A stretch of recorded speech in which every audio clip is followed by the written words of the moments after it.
Oh, all right. Let's show us what's in the box. Top secret. First one is for Grizz. Oh, What? hang on. What do we got? Keep going, though, man. You're doing good. Yes!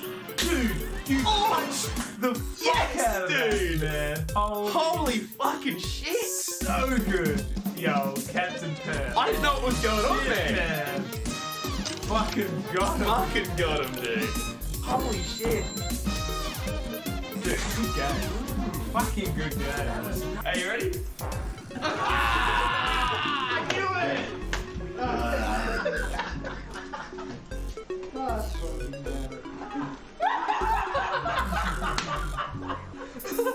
Cap, look at my fish.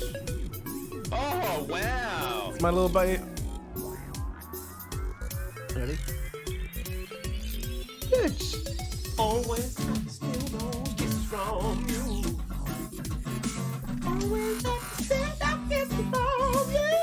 Always have to steal those kisses from you.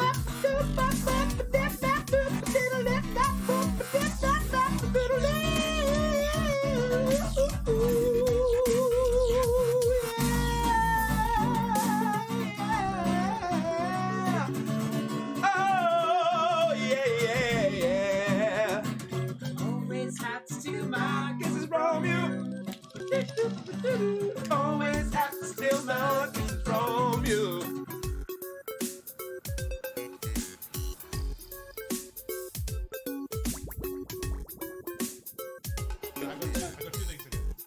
Oh, all right.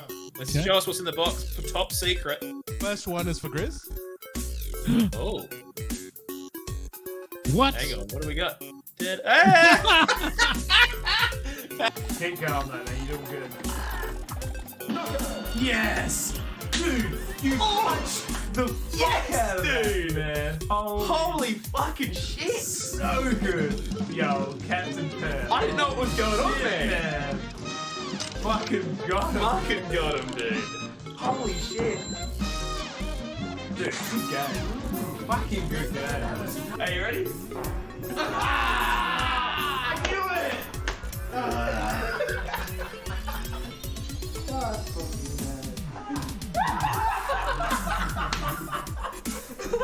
Cap, look at my fish. Oh, wow. It's my little bite. Ready? Bitch. Always steal those kisses from you. Always have to steal those kisses from you. Always have to steal those kisses from you.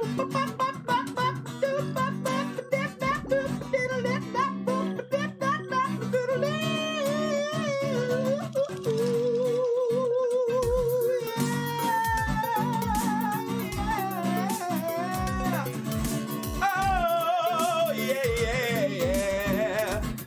Always have to steal my kisses from you.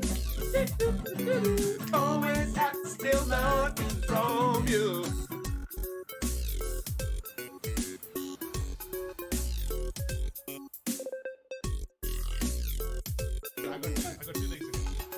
Oh, all right. Let's show us what's in the box. Top secret. First one is for Grizz. Oh, What? hang on. What do we got? Keep going, though, man. You're doing good. Yes! Dude, you punched the fuck out of that, man. Holy fucking shit! So good.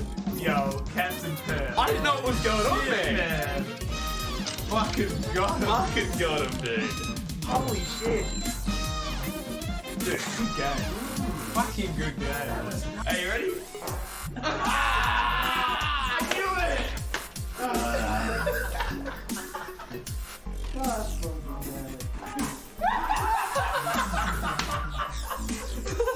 Cap, look at my fish. Oh, wow. It's my little bite. Ready? Bitch. Always. Fucking on the piss. It's like sideways, dude. I just looked at it. It's like tilting off kilter. Fantastic timing. Hyperstrike. Holy moly. Thanks for the follow. Welcome on in. Hyperstrike. What? Are we live? Yo! we're Oh, we're live. actually I, live. We're I live. told Yo, you 5 Hyper. seconds, like 20 seconds ago. What's up, you legends? G'day, Hyper. How's it going, mate? Long G'day, time. legends. Yeah, been Yeah, a while. good to see you, mate. Hyper, I was on Twitter just then looking at your fucking AI pictures, and I was like, how the fuck do I do these AI picture things? That's so funny. And then you came in here, like, hey, how's it going? Yeah, the fucking AI pictures look dope, dude. Hey, g'day, Suka. We don't listen to our producer, Sukai. Hyper, do I you can still confirm. Hyper was doing Team OCE like management shit for a while, wasn't Yes, he? I think he's passed it on to a new team. Well, still members of who were part of the existing team. They contacted me and asked me if I was going to be more active and would I like to like get involved back in the team. And at that point in my streaming, I was like, I'm just not really doing a lot, so I kind of just got kicked out of Team OCE. I did the same thing. I think Well, they it's fair enough. I mean, they want. I totally get it. They want active members. They Active want creators, They want yeah. streamers. Yeah, right. You know, understandable. Very true. Hyper, how you been, mate? What's been happening, dude?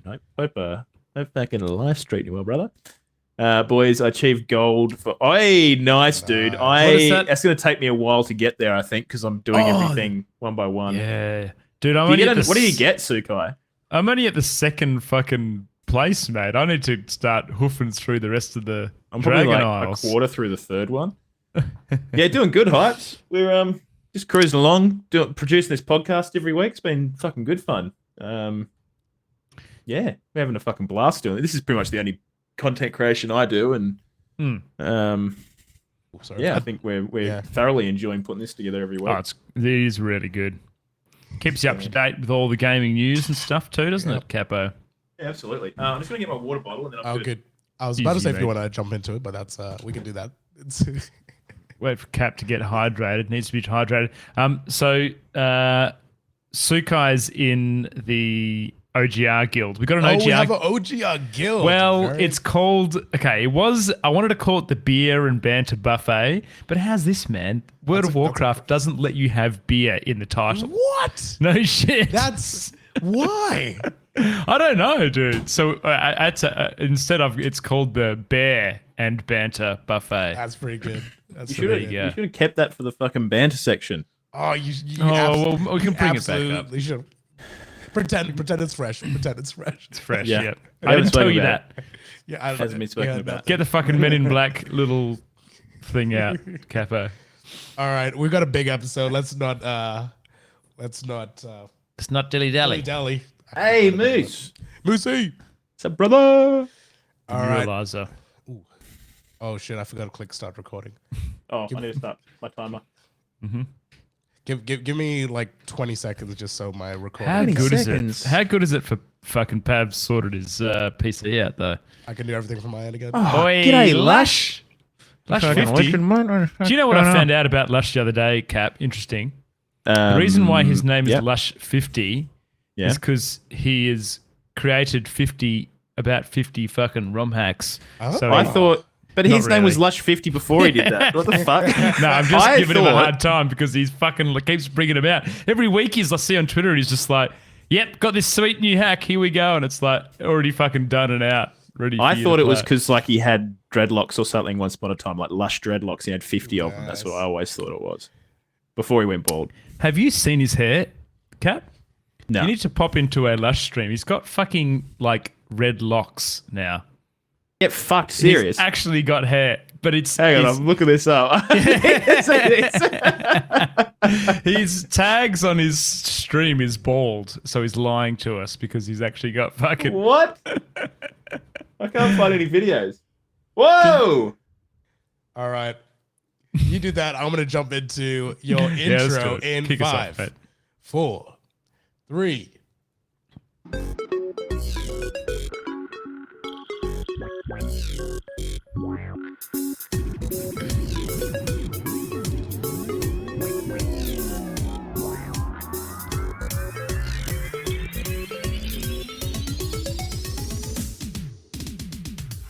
G'day and welcome to Oceanic Gaming Radio. That's OGR.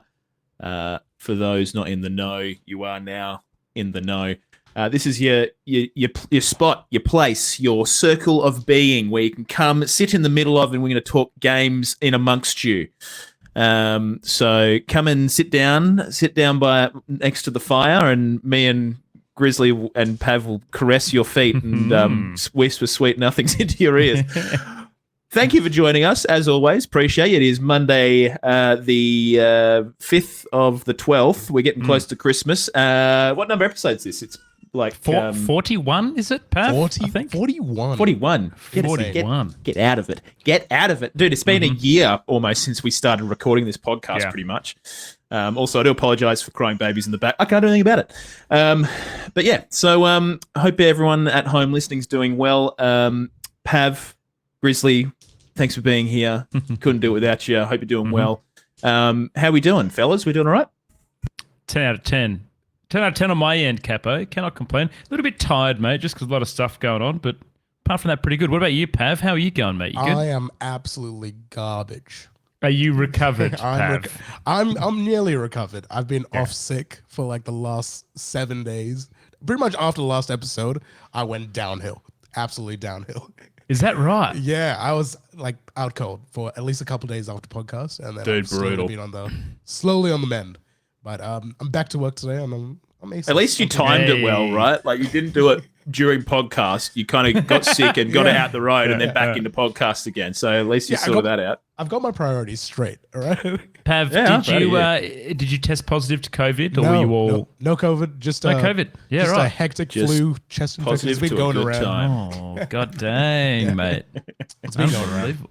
It was Yeah. bound Oh, to it is happen. going around. Yeah. yeah. I've got mates who have got the same thing. We normally have this this big like Christmas party with a lot of my sort of high school mates and stuff that I've sort of had knocking around for ages.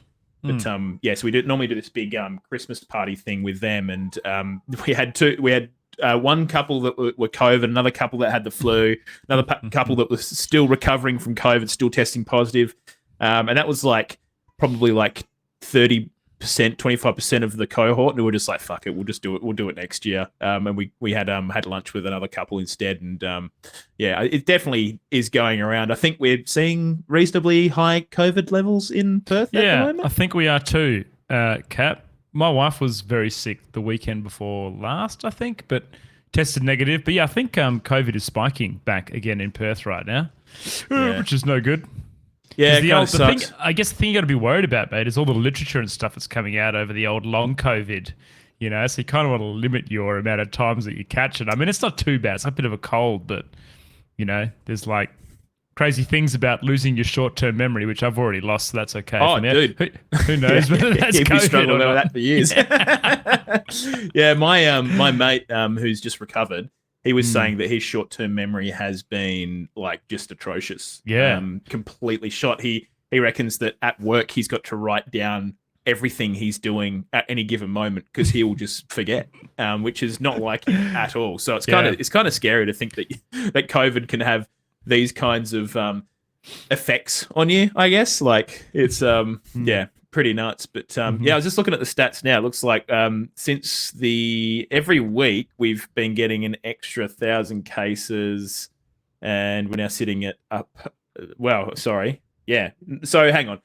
Last week we had an extra 11,000 cases. The week before that, 10,000. The week before that, 9,000. So we're creeping up with an extra 1,000 basically each week. Here's the thing, though, Cap, that because you don't even have to stay home from work and you don't have to get a PCR test, I reckon there's so many people out there that have got sick and just got the cold and flu symptoms, and it's just and they not no. reported, like you know. Yeah. Well, I mean, not everyone has the same amount of symptoms, right? Like, I mean, I know when I got sick with COVID, it was like, fucking end my life, please. Whereas other people have been like, it wasn't too bad. So, yeah. But anyways, enough about COVID. Grizz, what's been happening, mate? You played a gig over the weekend, didn't you? Well, I was going to say, firstly, Cap, that we had a nice Friday night, didn't we? We played a bit of World of Warcraft. The World of the Warcraft. Great. I'm going to tell you guys something that you definitely don't know, and that is I have created a guild on World of Warcraft. I had no idea about this. If anyone would like to join from the community, you're more than welcome. You can add me, Grizzly, Hashtag 6942 and I'll get you into the beer and banter buffet. I wanted beer and banter buffet, but they wouldn't let me have beer in the guild title, which is... Dude, that's so dumb because they literally have a blasphemy. fucking Oktoberfest micro holiday in that game where it's all about drinking beers. So I don't know what the hell they're like trying to avoid there. Isn't the Pandaren, isn't the monk, don't they have, does he Yeah, have the monk some- literally, like, one of the things is just like sinking a heap of piss to like take more damage. Right. Go on, Blizzard. We're fucking double standards, mate. Sort it Jesus. out. Sort it Yeah. out. But no, it was really good. We did some questing on StreamCap and we had a couple of beers and relaxed. And I will say, so far, the Dragonflight expansion is just a delight to level through. Dragon riding, everything else. I'm 68, so I'm 2 levels off max level, and I'm just really enjoying the experience so far. I think they've done a really good job with the zones and allowing you to fly around in those zones and do your questing, and it just feels real nice so far. Yeah, I think, and we kind of, I mean, probably a good time to chat about this anyway, but I think just the way that they've approached their level design to kind of support you utilizing this dragon. I mean, anyone that hasn't really played WoW recently or whatever, or isn't too aware with what's going on with this new expansion, basically the big draw card is this new dragon flight. Literally, it's called Dragonflight, and there is dragon flying in it. That's the big draw card. So it's differentiated from regular flying in World of Warcraft because with the regular flying, it's literally just movement. Like you could go up, down, left, right, forwards, backwards, and it's just straight lines basically. Whereas with you have a set movement speed, don't you? That's exactly. That's what you and you go just at, move in space, in 3D space, right? So whereas with Dragonflight, and a lot of people are saying it's a bit more akin to the flying and mounts in Guild Wars 2, for example. So the mounts actually kind of have weight and they respond to gravity and you utilize a move set that helps you sort of navigate like a bird would, basically, like trying to maintain your certain trajectories to get more speed, and it's really, really cool. It feels amazing, and I think so far the new zones are built really well for that flying, particularly the first, the Waking the first one was Shores. great, yeah. There's a lot of verticality in there, and it kind of helps you. Normally, they restrict you from flying earlier on in the expansion because they want you to kind of experience the zone, I guess, and there's all this like kind of crafted shit that they've done, but. This time it's been the complete opposite, where they've just gone, okay, here's flying. Giving it to you. Off you go. But it feels great. Feels great. I love good. the there's actually, like, the more you look into it, but the dragon flying mechanic, there is quite a few mechanics behind that to make your flight go longer than what you thought it was. So if you're like, basically the faster you go, you build up and kind of regenerate momentum. more of your flight bar. So you can kind of like, once you hit a certain speed, you kind of push your way down the mountains and stuff to get more speed, and then kind of boost yourself up, and you regenerate a bit faster. And there's a whole. It feels so good though.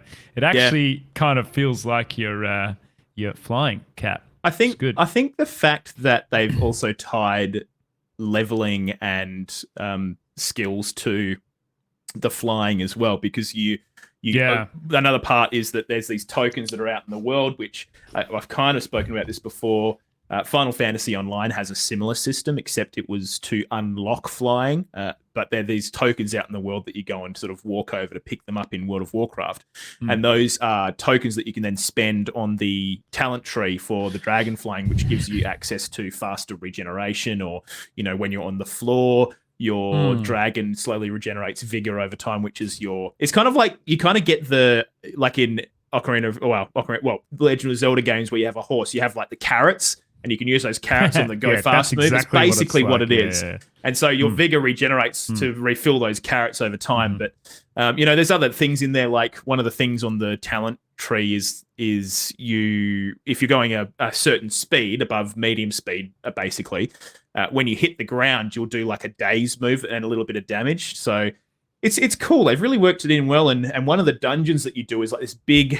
It's basically set in one of the zones, the whole zone, which I thought was just such a cool idea. Yeah, and you have to fly between areas within the zone where things are happening, and there's a boss in each one of those zones, and you fly in, and you can kind of tackle it in a lot of different ways. And that particular dungeon, I think, is probably the best dungeon. Yeah, that's probably my from a favorite one design so far, for sure. Yeah. Yeah, but even integrating like mount flying in that dungeon, I think is just so intelligent. Stuff.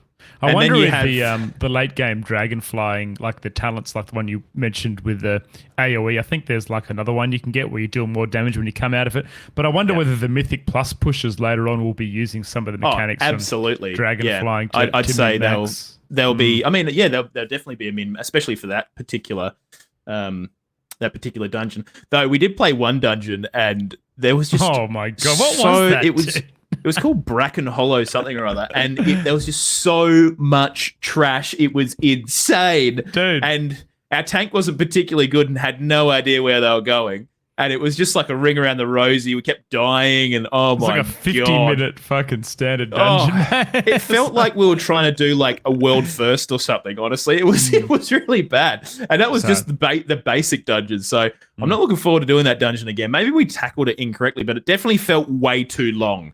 I don't know what the hell they're doing there, but anyways, bosses. There's like 5 bosses or something in it. It was huge. Yeah, and I even felt like we took a shortcut here and there, but anyways, we played World of Warcraft, and that was really great. But Cap, on my Saturday, I don't know if I've actually told you this yet, mate, but I live on a street that is Christmas crazy, to the point of where apparently during Christmas Eve and the times around there, we have thousands of people walking down our road because everyone just sets up all these lights and bloody inflatables and everything else. And we have cars going up and down here. So I spent the weekend up on the roof, mate, putting Christmas lights up on the roof and setting it all up and getting it all sorted. So we've got I will post a picture on my Twitter when it's fully done, but I need to do a little bit more. But yes, the Grizz household is extremely illuminated right now from the outside. Looking very Christmassy, mate. So yeah, we get we have some pretty spectacular. We got the one particular street down the road from us that has some quite spectacular Christmas lights that you can go and check out. So I'm looking forward to when Ted's a bit older and can actually Kids consume that. Oh, absolutely. Going to be great fun. But you also played a gig over the weekend, mate. I did, yeah, man. That's why I'm quite tired. So we had a show out in Perth Hills in it's like beautiful gardens out there. It's like an event centre out there. It looked amazing. It looked like you were in the middle of Spain or something. It was absolutely nuts. So like where we were actually playing from, the view was kind of over this, very well manicured gardens, hillside and everything else. And it was excellent, man. It was good. It was a Christmas party. So we've actually got quite a few shows coming up, Cap. I think every week until early January, we have at least one show on the weekend, which is great. So I've actually got some shows in Leederville, Pav. I was meaning to tell you because I know that you like to get up and around. So these are pub gigs, mate. So I'll let you know the deets closer to the date. Come for a beer and say hello. Hell yeah, we'll go around that. That's the way to go. Oh, mate. Sounds like you're going to have a ripper cruise into the new year, mate, with all your bloody gigarinos. Well, now, what about you, Cap? What's been on your radar? Back at work, living the back dream? Back at work. Don't know how stoked I am about it. It's just work, right? No, it's honestly fine. It's honestly fine. It's just a real tough slog getting back into the routine, I guess, and also having this other routine, this new routine in your life that you're trying to navigate as well. But it's been good. That's the hardest thing too, Cap, isn't it? Trying to find routine with all that kind of thrown out when there's, trying to find a baby. Yeah, exactly, mate. Yeah, that's the fucking challenge. I don't know. I think we're kind of lucky. Ted's definitely got like a night-day cycle, which is not many babies. Well, probably 50-50 whether you get a baby that does or doesn't, by the sounds of things. I think they slowly kind of slip into one, and then you might have a sleep regression cycle. Bit of a regression, yeah. Yeah, but for now, he's doing pretty well. Like last night, he slept for 9.5 hours, which was out of control. Oh, dang, dude. Yeah, that's out of control. Yeah. And the funny thing was, he wasn't even here. So Mia stayed at her mum and dad's house Friday and Sunday night, and then we had my mum and dad took Theo for a night on Saturday nights. So I basically got 3 nights free just to kind of cruise, which was awesome. Yeah. And so, anyways, long story short, Mia was at her mum and dad's last night, and he was like just a menace that evening. And I spoke to Mia, big time. And I spoke to Mia and I was just like, oh, God, you're going to have a shit night tonight. And then he slept 9.5 hours. And then Mia was like, yeah. And then I woke up at 12:30 and I was like, oh, shit, he's not woken up yet. And, I went back to sleep. And then I woke up at 3 o'clock and I was like, oh, shit, he's still not awake. Went and checked he was still alive. Loz used to do that too, eh? If I go in there and just peek ahead and make sure, go check that they're breathing and stuff.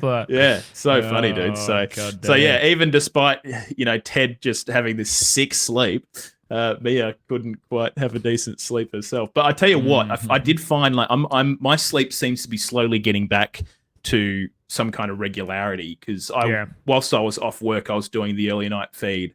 The first feed that would happen about between 12 and 2, and then Mia would do everything after that. And now I basically do anything that happens before 12, which is generally nothing. And then I normally put him down for bed and his first feed at 7:30, 8 o'clock. So but anyways, so he's sleeping well. But it was crazy. Honestly crazy. So, pretty crazy. That was my weekend. I don't think I did anything else really. I squeezed a lot of WoW in, so I got level 70, which was great. I kind of intended to do some Pokemon, but I didn't get a chance. It's just how it is at the moment. And got a War Ragnarok on your cards as well. Jeez. Oh yeah, I'm just trying to squeeze them in. To be honest, there's not an awful lot of games coming out in December anyway, so I should be able to sort of squeeze those out, in the next month. I'm the same as you, mate. We got a crazy January, so I'm hoping that I get 2 weeks off over Chrissy New Year, so I'm hoping that I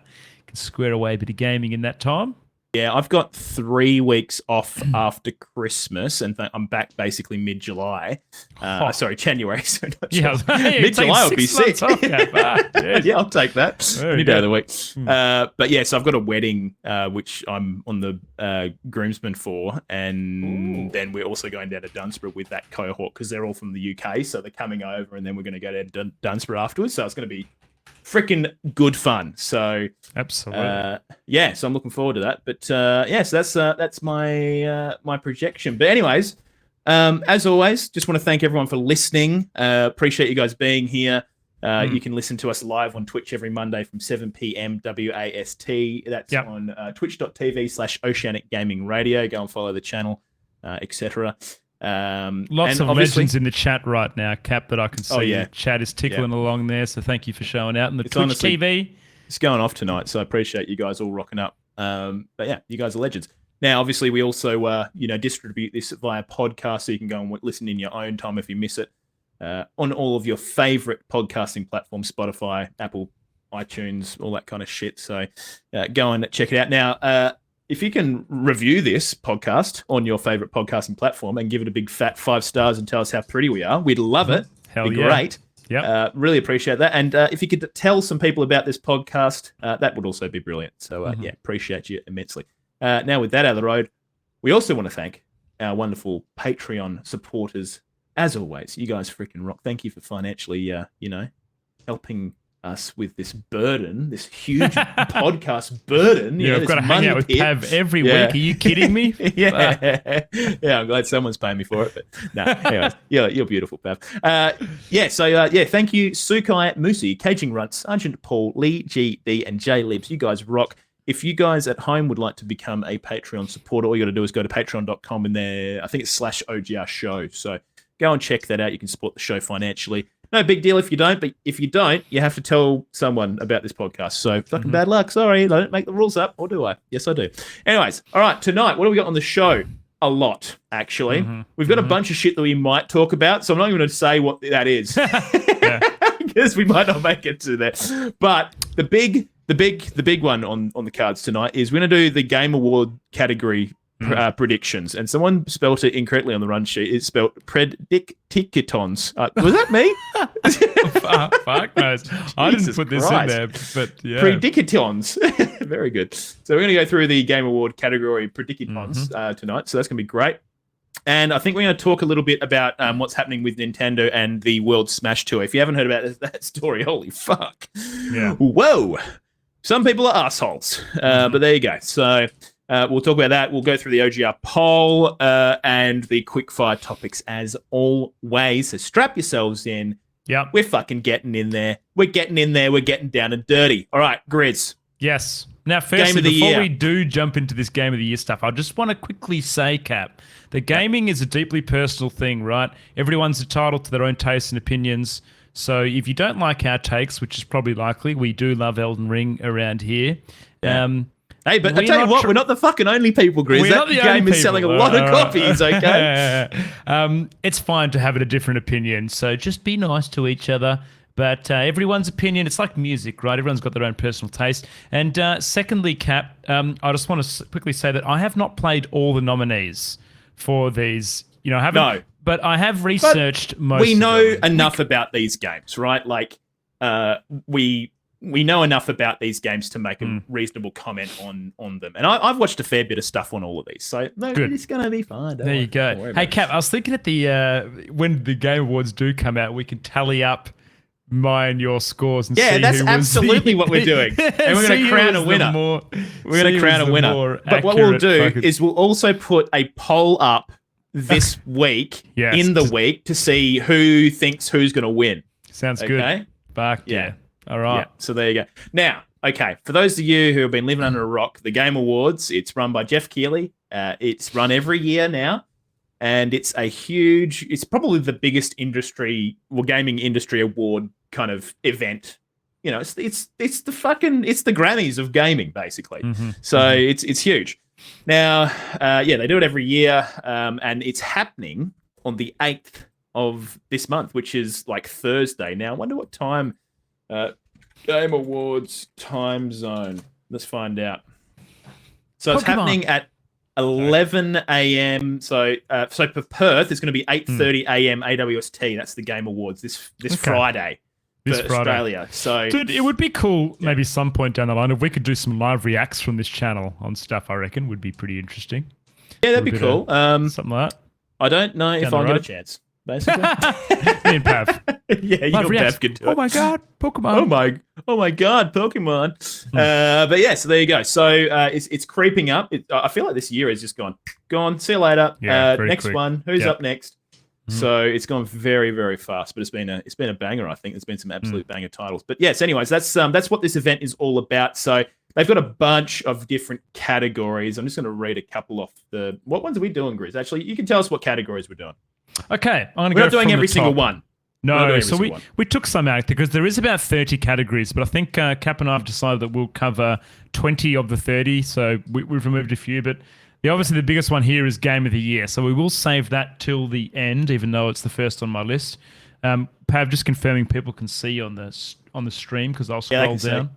Okay, we have Best Game Direction, Best Narrative, Best Art Direction, Best Score and Music, Best Audio Design, Best Performance, Best Ongoing Game, Best Indie, Best Debut Indie, Best Mobile Game, Best Action Adventure, Best Role-Playing Game, Best Family Game, Best Multiplayer Game, Most Anticipated, Best Adaptation, and then Best Esports Game. So we've got quite a few to get through.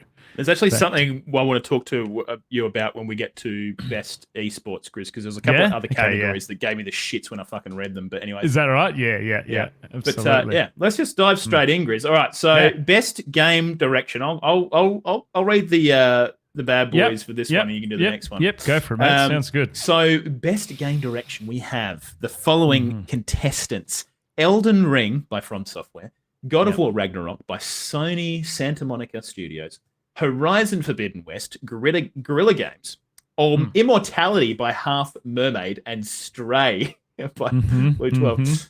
Sorry, I didn't mean to laugh about that. I just I feel like it's like an ant in amongst fucking rhinoceros beetles. Absolutely. So Cap, the little descriptor around this was awarded for outstanding creative vision and innovative in-game direction and design. So we're looking for something a little bit innovative in the gaming here.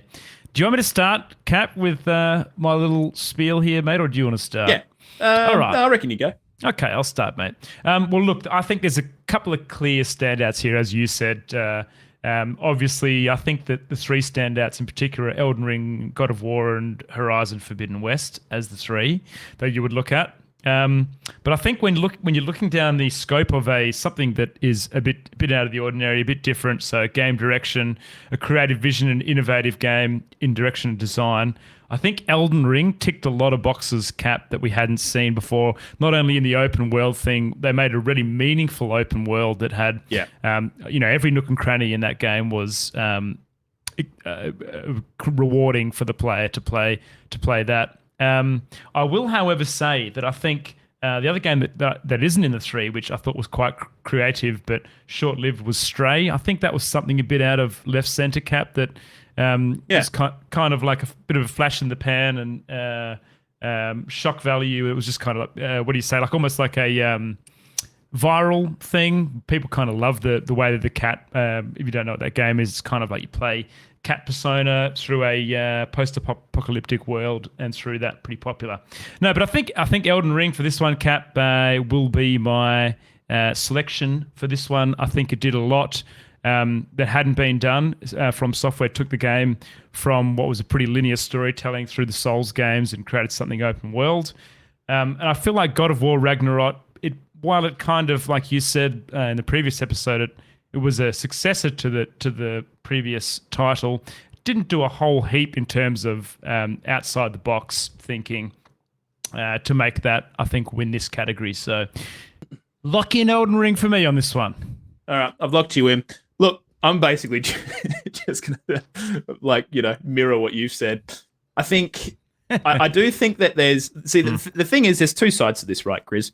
There's, obviously, we're predicting what the Game Awards are going to choose as their game direction, well, right? that's it. I think there's absolutely, I think that Horizon Forbidden West is visually completely stunning, absolutely stunning. Do I think that it will get game direction? Probably not. I just think the elephant in the room is this huge fucking Elden Ring title that has just blown everyone out of the water, right? So I think when it comes to game direction, I believe that a lot of people spend a lot of time in this game. I think you're right. I think in terms of the actual design and approach to open world, it was just so well done on so many levels. And the fact that when you went into this random cave, you get a unique item rather than just getting like, here's 5 wood and 3 fucking thimbles that you can use to make some piece here's of shit. one Korok seed, Cap. Here's one exactly. Korok seed. Yeah, I just think they just lovingly crafted this exceptional world that is just I just think they were incredibly innovative for what they were able to do to the open world. So I mean, my vote's going to go to Elden Ring. I do actually think that Immortality might be a close second. Immortality is this weird Netflix kind of, it's like a choose your story kind of like movie game essentially. And I think you're going to see Immortality strewn through a lot of these categories. And but the only problem with Immortality is I do feel like because it's the only game this year that did that, it's just been chucked in because absolutely. It a bit unique, seems like it right? reviewed really well. I think it got like 88% on Metacritic and stuff like that. So it's done pretty well.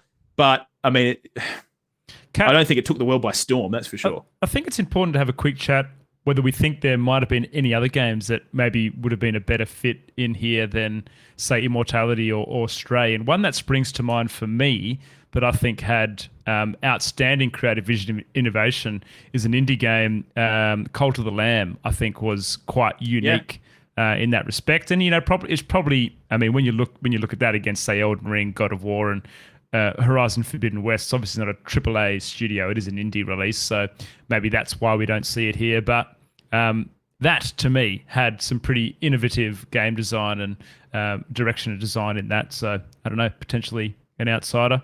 Yeah, absolutely. I think obviously there's a lot of omissions from these. I mean, there's only a few that they can pick, and like I said, there's just so many. There's a lot of really good indie games this year.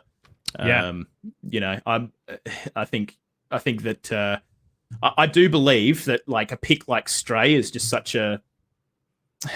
I really feel like there's better ones that we could have chosen for that particular, like especially for best game direction.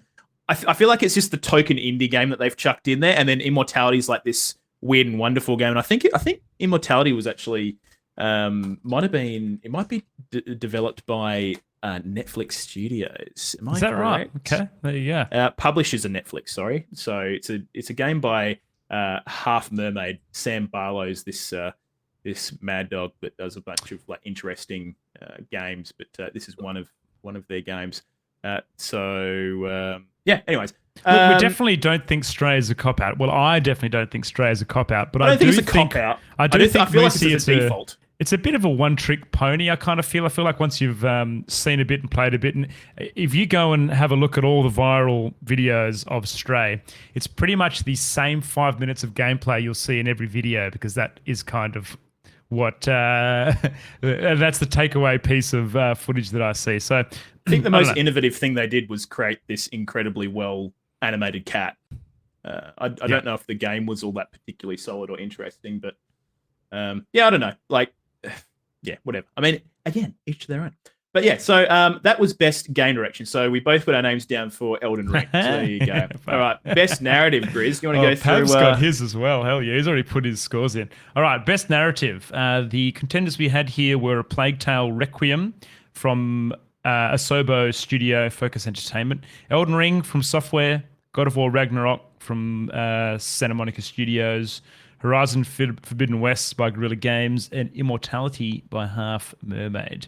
So, Cap, best narrative was for outstanding storytelling and narrative development in a game. Yep. Do you want to take the reins on this one, mate? Yeah, look, I think I'm going to sound like such a cockhead saying this. I think Elden Ring's too highbrow when it comes to the story department for a lot of people, and I think the story just went over a lot of people's heads. I reckon they'll give not a single shit about that story. So I'm going to give this one to God of War Ragnarok. My reasoning there is, I mean, having played God of War Ragnarok, the story is solid. Whilst I don't think the game is incredible, I think it's a solid game. Yeah. I think it's a very safe pick for this category in a lot of ways, because it's a very approachable story, but they pull it off in such a wonderful way.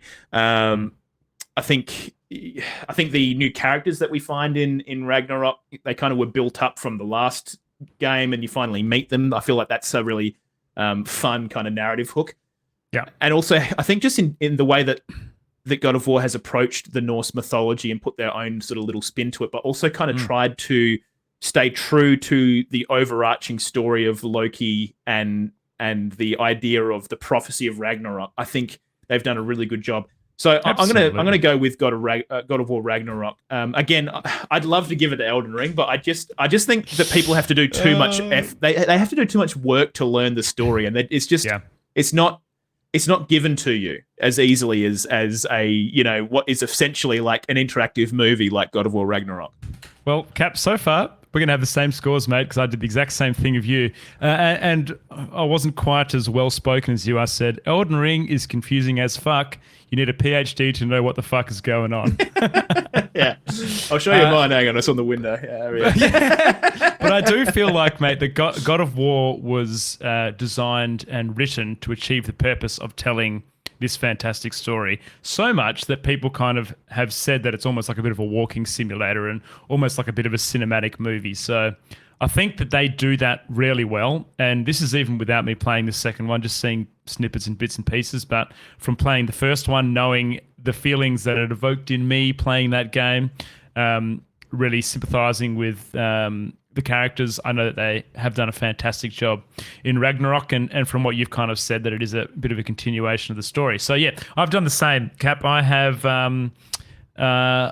basically gone, the lore and the storytelling in Elden Ring is just a little bit too complex and hidden in item lore and other bits and pieces, and I fell in love for different reasons on that game than probably you did. So yeah, I mean, if it was for me, I would give Elden Ring 100%, because I just think like the story is just so now awesome. Is it worth mentioning Immortality Half Mermaid here, Cap? So apparently this tells a pretty good story, even though we kind of, I don't know if we touched on this, but the voice acting's a little bit neither here or there. But essentially, this is kind of like you watch footage and you solve a mystery. And apparently, storytelling in this game is quite groundbreaking and pretty good as well. So maybe a extra little It could creep up. creep up. Again, like we were talking about best game direction, they might just kind of, they could very easily just go, we gave it to Immortality because they're kind of doing something a little bit different. What's the go with these, Cap? Do they usually see some randoms winning some of this stuff, or is it always? I think they do. They don't.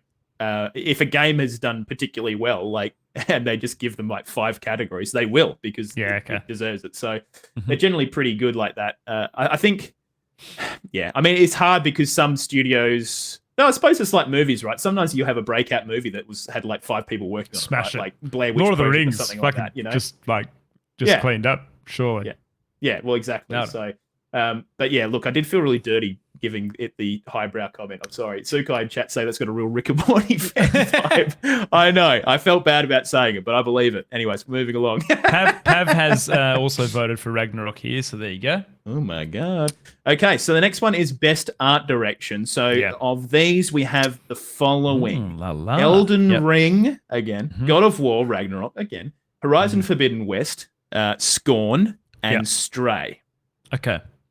Well, let me jump in here first, Cap. So this was for outstanding creative and/or technical achievement in art design and animation. Now, I personally think Horizon Forbidden West has some of the best water graphics and zones on the PS5 to date. I think they are really pushing the bounding of boxes of that console to the limits to create really truly immersive environments in there. We see the peach fuzz on Aloy's face and her hair, and there was a lot of uproar on Twitter about being able to see peach fuzz on Aloy's face at the time. And it's crazy the level of detail we're getting on these next-gen consoles. But everything from the lighting, the dynamic fog, and everything else, I just thought that game looked really, really beautiful and stunning, and I think it's one of the things that game literally has going for it. They've just spent the time to craft that.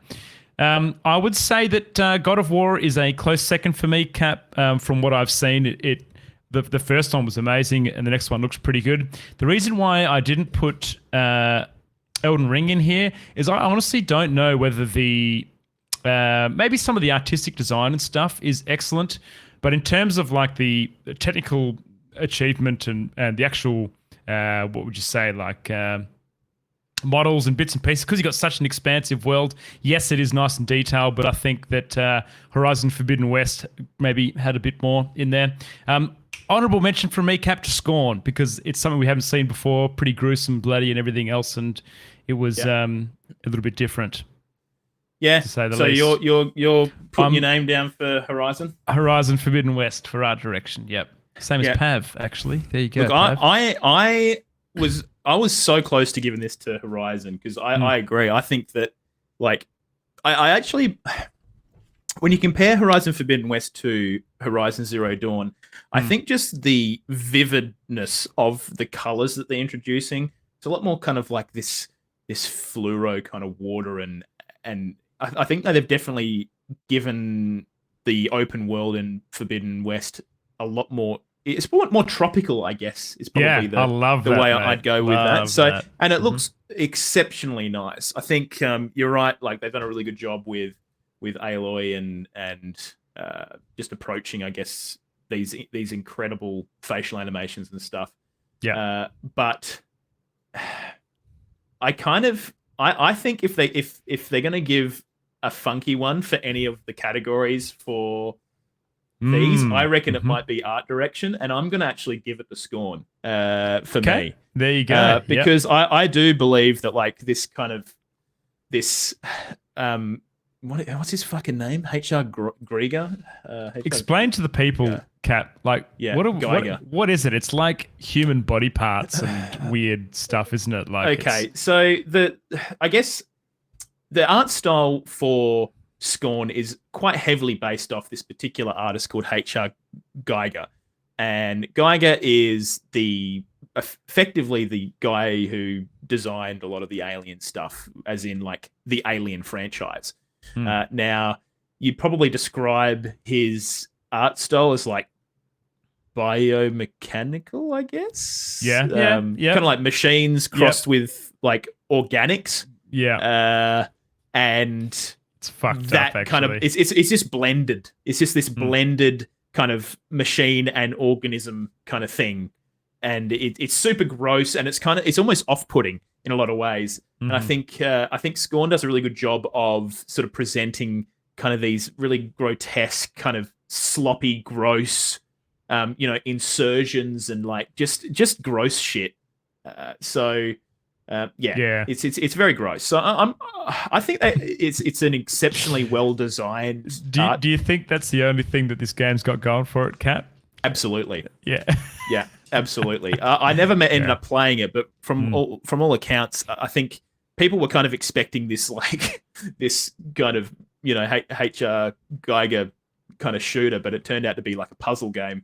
So I think it kind of shit the bed a little bit, but I suppose we'll see what happens. I'm probably going to eat my words on this one, but I think if they're going to give it to anything weird for one of these, I think it might be this one. So yep. Okay, there you go. It's good to have different. That's our first different score there, Cap. That could be a point of contention for sure. Yeah, absolutely.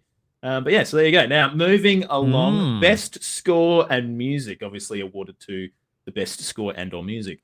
Yeah. So we've got five contestants again. Olivier Derivière, something like that. Anyways, A Plague Tale Requiem, Tatsukasa Saito for Elden Ring. Probably going to butcher all of these. And this guy's got the fucking coolest name of all time, Bear McCreary. Fucking, I want that name. That's cool as shit. God of War Ragnarok, Two Feathers, Metal Hellsinger, and Yasunori Mitsuda. Xenoblade Chronicles 3. Yeah. God, I'm kind of torn on this one for myself between Metal Hellsinger and God of War Ragnarok. I think Elden Ring's incredible, but I don't know if it takes it away. I think there's some moments in God of War where you have the kind of low baritone stuff, kind of like there's a crazy shit happening. I think the music pairs so well with the narrative for God of War. Exactly. Yeah. So you'll have these kind of very tense moments, and you kind of just like boom, boom, and it's very, very fucking cool. So it's very theatrical, isn't it? It is almost like a film. It plays on your emotions. Yeah. So I think the music is such an important part of God of War in a lot of ways, and I think that it carries a lot of that emotion for the game. Metal Hellsinger, I just think is fucking batshit awesome. Like, it's so fucking sick. I still haven't managed to play it since I played the early demo, but just the music in that is just rockin' fucking metal. It's so sick. I'd probably almost lean towards Metal Hellsinger, but I'm going to give it God of War Ragnarok because I think that's a safer pick. Yep. There you go. So, yeah, that's where I'm at. Pav has locked in Plague Tale. So there you go. What was your favorite track, Pav? Yo, I don't think I've played any of these games. What was your favorite track? Look, I couldn't name a fucking track from any of these. Anyway, now, Cap, I went for Metal Hellsinger here. And I will say there's something, mate, about heavy metal music, distorted guitars, double kick drum, and slaying demons. We've seen it done successfully for Doom, and we see it in Metal Hellsinger here. And if you don't know what Metal Hellsinger is, it is essentially like a... what do you say? What are they called? Cap, like you need to be on the beat of the music, doing things like reloading and shooting and other bits and pieces. So the music is vital in this game. Now, at work today, Cap, I put the OST on while I was sitting there in a spreadsheet, and holy shit, Metal Hellsinger OST so good. Is amping. If you have not listened to the Metal Hellsinger OST yet, bang it on and have a listen. But it's fantastic, mate. They've done a really good job, so I'm going to lock that in. I also think that having a game that is based on the music, you're going to end up with pretty good results. So yeah, big Doom vibes here for me. Definitely when I sat down and listened to that, I was kind of thinking about that Doom story we brought up a couple of weeks ago. But yeah, lock that in for me. Okay, excellent. So we'll put you down for Metal Hellsinger. Hellsinger, I probably would like to just mention that I think Xenoblade Chronicles 3's music is quite good. I don't think it's like outstanding or anything, but it definitely has that you know when you play an RPG and there's a couple of songs that get stuck in your head, like The Legend of Zelda, it might be like, dun, dun, dun, dun, dun, dun, dun, dun, dun, dun, you know, stuff like that. There's So I something think, like that. Yeah. Okay. yeah, there's definitely a couple of tunes in Chronicles 3 that has that kind of vibe, but probably not Love on the that shit, same. dude. Yeah, so good. Like, you know, when you can, if you can create a song that's on about a 30-second loop and it not get fucking absolutely insanely annoying after 5 minutes, you're doing a pretty good job. So, Right. yeah, I think Xenoblade Chronicles has done a pretty decent job. So, yeah. Anyways, there you freaking go. There you go, sir. All All right, Chris. best audio design. So we have some new entrants in here. We've got the first time we've seen Call of Duty Modern Warfare 2 by Infinity Ward and Activision, Elden Ring once again, God of War Ragnarok, Gran Turismo 7 by Polyphony SIE. Yeah, that's how I say that, Polyphony. There you go. Yeah, and Horizon Forbidden West as well. So, Cap, the reason why I'm picking the game that I'm picking here is because I actually sat down at Adrian's house while he was playing this particular game with the headset on, plugged into the controller, and holy shit, Horizon Forbidden West for me, and particularly the noises that the machines are kind of squirting out are incredibly satisfying. Yeah, absolutely. And I'm not the only one that feels this way. There's a bunch of Reddit posts that talk about the 3D sound and stuff in that game. Particular things like, this is a quote, sound of energy and plasma charging up, getting louder and louder, all before it bursts out, is nothing short of eargasmic. And there's also some talk around the use of the 3D audio, kind of like the way that Returnal did. If you ever have Returnal and you're playing it, make sure you have your headset, a good 3D headset, plugged into your controller, because then you get the 3D sound. And if you stand in the first zone, you can hear the water drops, and it feels like it's all around you. Very similar kind of feeling for Horizon Forbidden West for me on this one. I think the sound design is excellent. You can hear when stuff is behind you. I also kind of wanted to call out Call of Duty here. I spoke to my brother about the sound design in that game, and apparently still a bit of issues with 3D, like knowing where your enemies are and footsteps and stuff like that. So something is still working out. Who knows? Maybe the campaign and stuff was better, but takeaways for me, lock in Horizon Forbidden West. Capo? Yep, Horizon Forbidden West, absolutely, mate. Locked you in. I kind of... I definitely think I agree with the Horizon Forbidden West thing. I almost kind of thought maybe Gran Turismo, just because I know like the effort that goes into like actually recording engines of those specific vehicles, those specific engines. I know that like the task they undergo for like a game like Gran Turismo is just out of control. I haven't played it, hey, so I guess I'm a bit ill-informed on that one. Yeah, I'm kind of ill-informed as well, but I'm going to put myself down for Horizon Forbidden West because I think, you know, I played probably maybe 30% of that game, and the actual sound design in that game is incredible. Is it pretty good? Is it? Yeah. Oh, absolutely. Like, and I wasn't even playing with headphones on. I was playing with speaker stuff, but with speakers. But yeah, honestly, just the way that they approached the sound design of these biomechanical, well, sort of just mechanical bio-esque creatures, just is so cool, and how each one is just uniquely different. But yeah, so yeah. Anyways, I'm going to go with the Horizon Forbidden West as well. Probably, if I'd played Gran Turismo, maybe that might have been a close consideration. But God of War, I think it's nothing particularly outstanding when it comes to, because I mean, obviously, audio design is separate to music and score. So when it comes to the actual audio designer stuff, like, it's interesting, but I don't think it's outstanding. Now, when it comes to Call of Duty, I kind of, I mean, we've played a fair bit of Call of Duty a little bit recently, and I mean, again, nothing super outstanding, but I mean, maybe an audiophile might go, oh, well, mate, listen to the way that freaking click comes from the, you know, when they changed the mag in that. Maybe they, I don't know. But I think in terms of what kind of turned my head, definitely Horizon Forbidden West. So I'm going to go with that. All right. I'm going to go with that. Cool. All right, Grizz. Next one is best performance. So we've got 5 categories, 5 people under consideration for this one. We've got Ashley Birch, who is Aloy in Horizon Forbidden West. We've got Charlotte McBurney, who is the main character protagonist of A Plague Tale Requiem. Christopher Judge, who is Kratos in God of War Ragnarok. We got Manon Gage, who is one of the main protagonists in Immortality. And Sunny Suljic, who is what's their freaking name? Atreus. Atreus in God of War Ragnarok. So 5 big uns. Yeah. Man, Pav's locking in Christopher Judge here already. Dude, Kat. I would love to give this to Christopher Judge. Yeah. I would, but I reckon they'll give it to Charlotte McBurney because I saw a trailer of the portrayal of the main character. The name's not coming to me. But Amicia, I think is their name. Anyways, I think she really brought that character to life in a lot of ways. Yeah.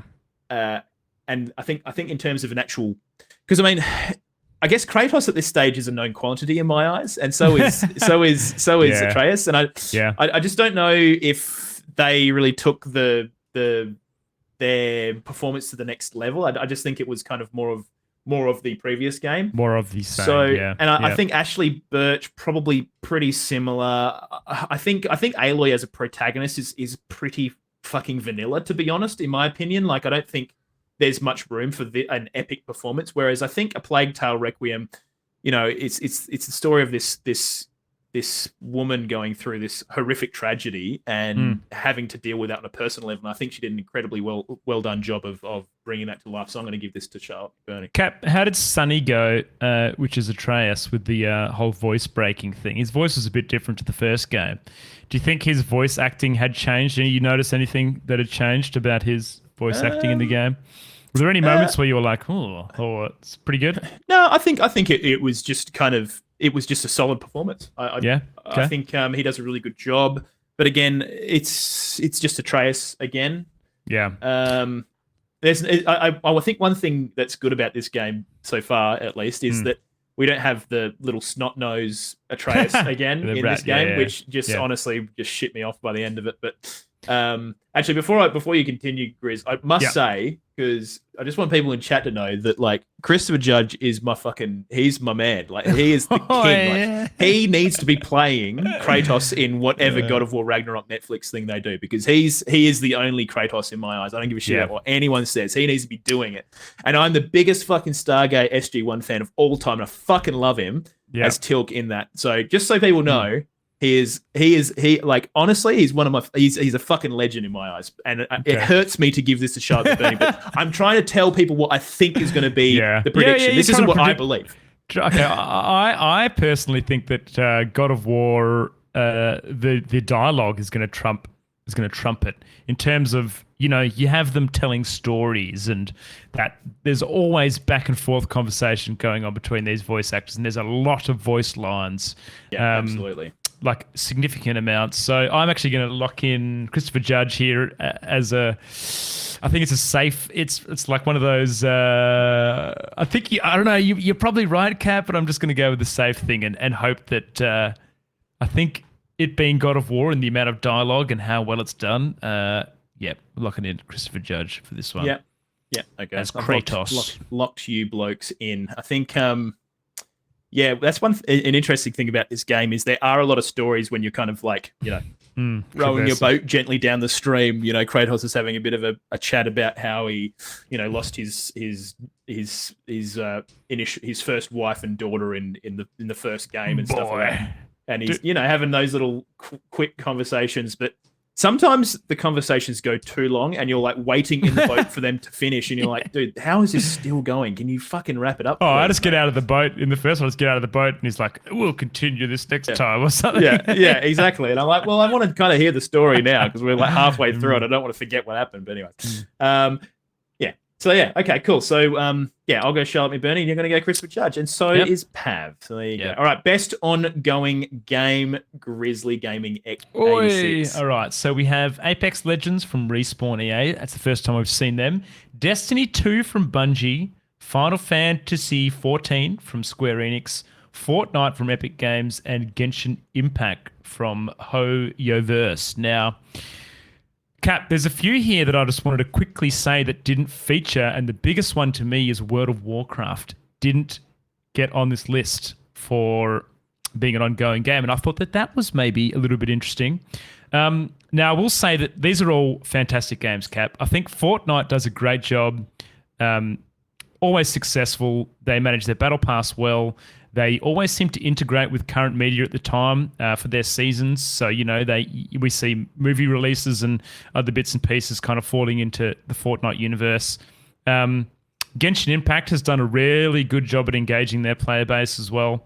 And I think Bungie, the X-Pack this year was quite good. But I'm actually going to go with Final Fantasy XIV, Cap. I think they had huge success in 2022.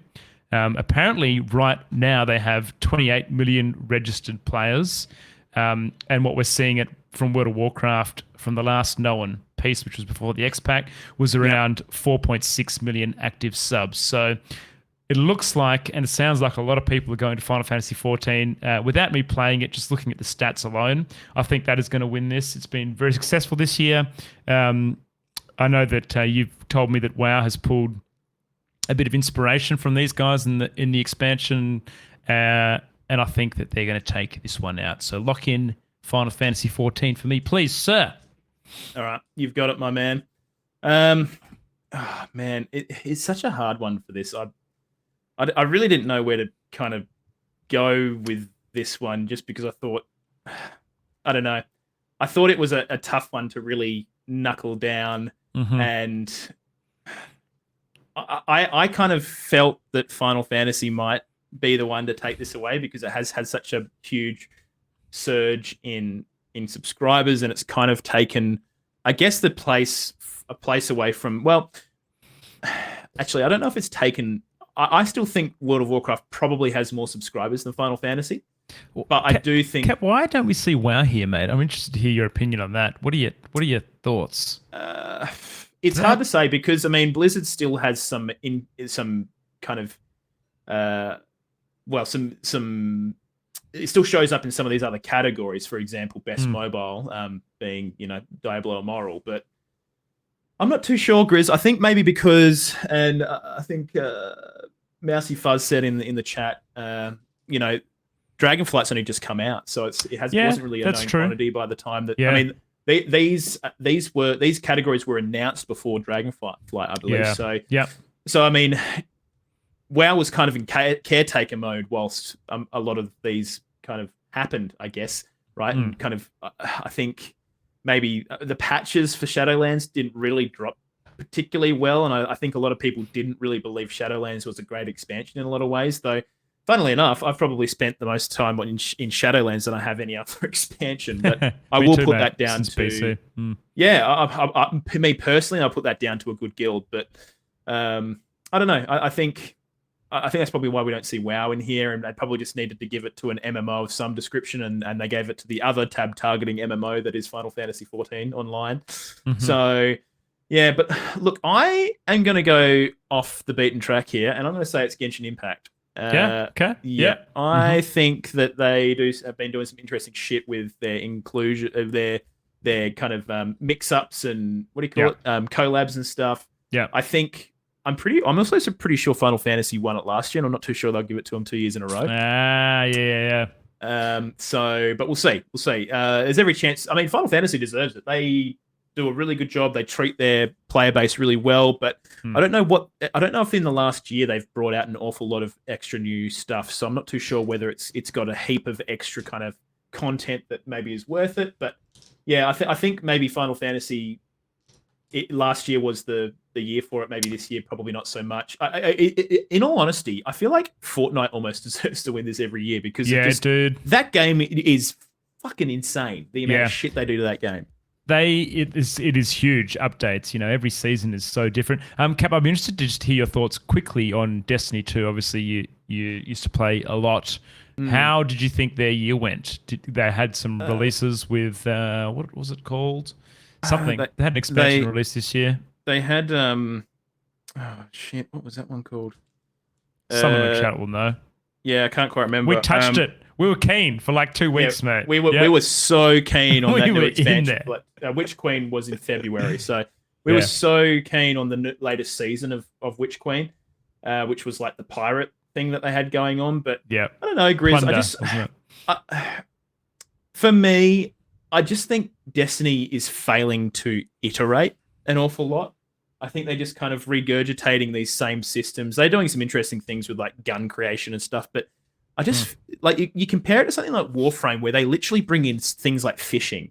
You know, I feel like Destiny needs more just random shit. They need in that fishing. game. They need fucking fishing in Destiny 2. Where is it?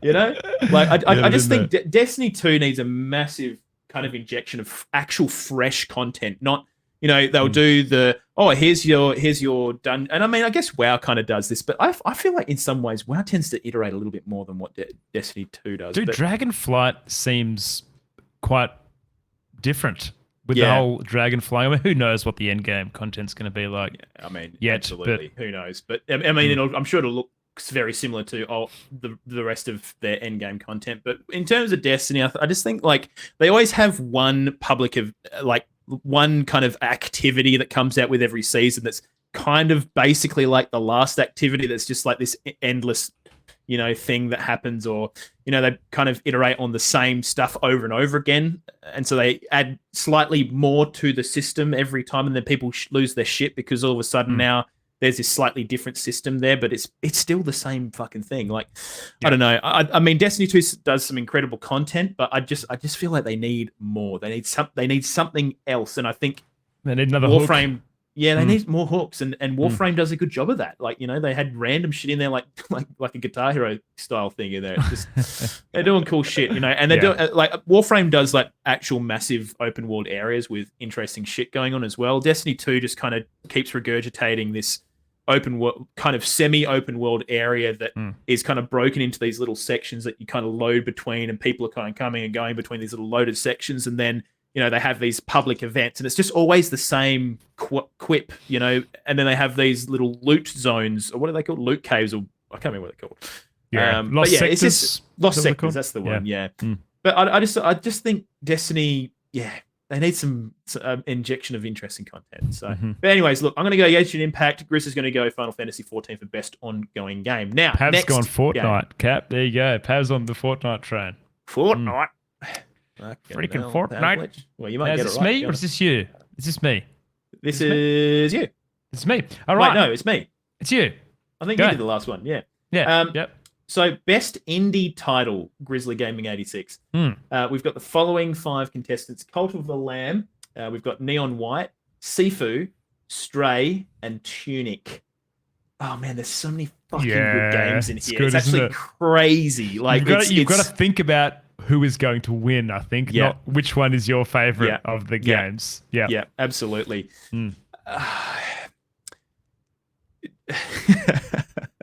This is such a fucking hard one, dude. Yeah. I would love to give this to Cult of the Lamb, but I'm going to give it to Stray. And the reason I give it to Stray is because they've fucking had it in every other category, and it has to win something if they've given it to other categories. So how can it not win best indie? So that's where I'm going to put it. I think that Cult of the Lamb deserves to win, though. Cat, you fucking somehow earwormed me, and just I've pretty much the same. I will say that, you know, there's a game that I would like to win, and there's a game that I think will win here. I'm the same as you. I think Tunic or Cult of the Lamb were both fantastic releases this year. Particularly Cult of the Lamb. It really took that kind of like Binding of Isaac roguelite and then added in like a base management system, and then added in Twitch integration and this fantastic art style and really tight gameplay. But I'm with you, Cap. I think Stray has this...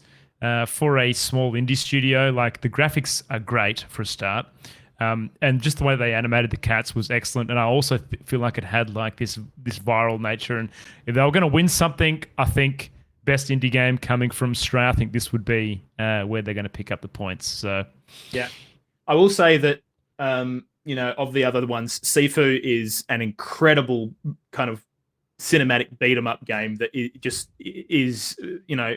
I haven't played it, but I've watched so much gameplay of it because I just found it so engrossing. And it's just so interesting. It's just such a well put together game and well animated. Tunic is just it is that same kind of top down kind of isometric Zelda thing going on, and they do it in such an excellent way but still has that kind of indie charm to it. I think the coolest thing about that game is the fact that you kind of slowly kind of fill in this instruction manual that you might get in like an old game with an old game cartridge, and it's in the game, and you're slowly, as you discover stuff, like the game's like filling out that instruction manual for you, and the map looks really, really cool. It's in the similar kind of weird retro kind of art style, I guess. And then Neon White was just this crazy weird shoot. I think it's like a shooter, but it's like a speedrunning shooter thing that it's like an anime speedrunning shooter. It's just bizarre, and I think it hit really well, and it's got a really strong community behind that game as well. So all of these games are just banging, absolutely banging games. So it's hard to really give it to anyone, but yeah, I think Stray wins best indie. So there you go. There you go. Pavlich is giving it to Cult of the Lamb. Cult of the Lamb. I'd love to give it to him, but I think Stray's going to win. I'd love to give it to it. I think the Aussies deserve to win it. You know. All right, best debut indie cap. So this is for the best debut game created by a new independent studio. So we have pretty similar to the last one, Neon White. We have a new one coming in, Norco, which is Geography of Robots and Raw Fury. Stray, once again, Tunic, and a new one, Vampire Survivors by Ponkel. This, to me, is very similar to the last category cap. I think honorable mentions here. I think Vampire Survivors was just like this, like a bit of a... It was the first time I've seen a game like that. And if you don't know what Vampire Survivors is, essentially all you need to do is control your character and dodge the enemies. And then you pick up power-ups as you go, and it will just do a random thing on the screen. It is literally the most simplistic game we'll ever see. You probably could have played it on a Commodore 64 back in the day, but pretty low graphic fidelity, but it just kind of took off and people loved it. I think that was excellent, but I'm actually going to give this to Cult of the Lamb cap for indie debut. It's not in this one. It's not in this. Sorry. I wrote my notes down wrong. Well, if that's the case, I'm going to go Stray. Lock Stray in for me. Lock Stray in. Give it to Stray again. Yep, okay. Stray again. Yep. All right. I haven't played Norco, but a brief look at it, I don't know. It looks okay. Obviously, the difference between best indie and best debut indie, I think it's recognizing new studios that have come together and produced something, pretty special. And I'm going to give this to Vampire Survivors. It was made by one guy, and it fucking popped off, like hugely popped off. So I think that might take this one out. I'd love to give it to Tunic. Because I just think Tunic does such a good job to kind of hit that, again, isometric kind of Zelda-like kind of thing. But Vampire Survivors, it kind of started its own genre in a lot of ways. It did, didn't it? There's so many knockoff games of that now, isn't there, Cap, everywhere? And there's a couple of games doing it really well, probably better than what Vampire Survivors are doing. There's one that's called like Soulstone something or other that I think a lot of people are playing and saying it's much better. But I just think it's one of those interesting... It's one of those games like not on the same scale as Minecraft, obviously, but a game like Minecraft comes out and then everyone just tries to recreate it. It's one of those kind of games. So I'm going to give it to Vampire Survivors. Hey, okay. There you go. Cool. Sounds good.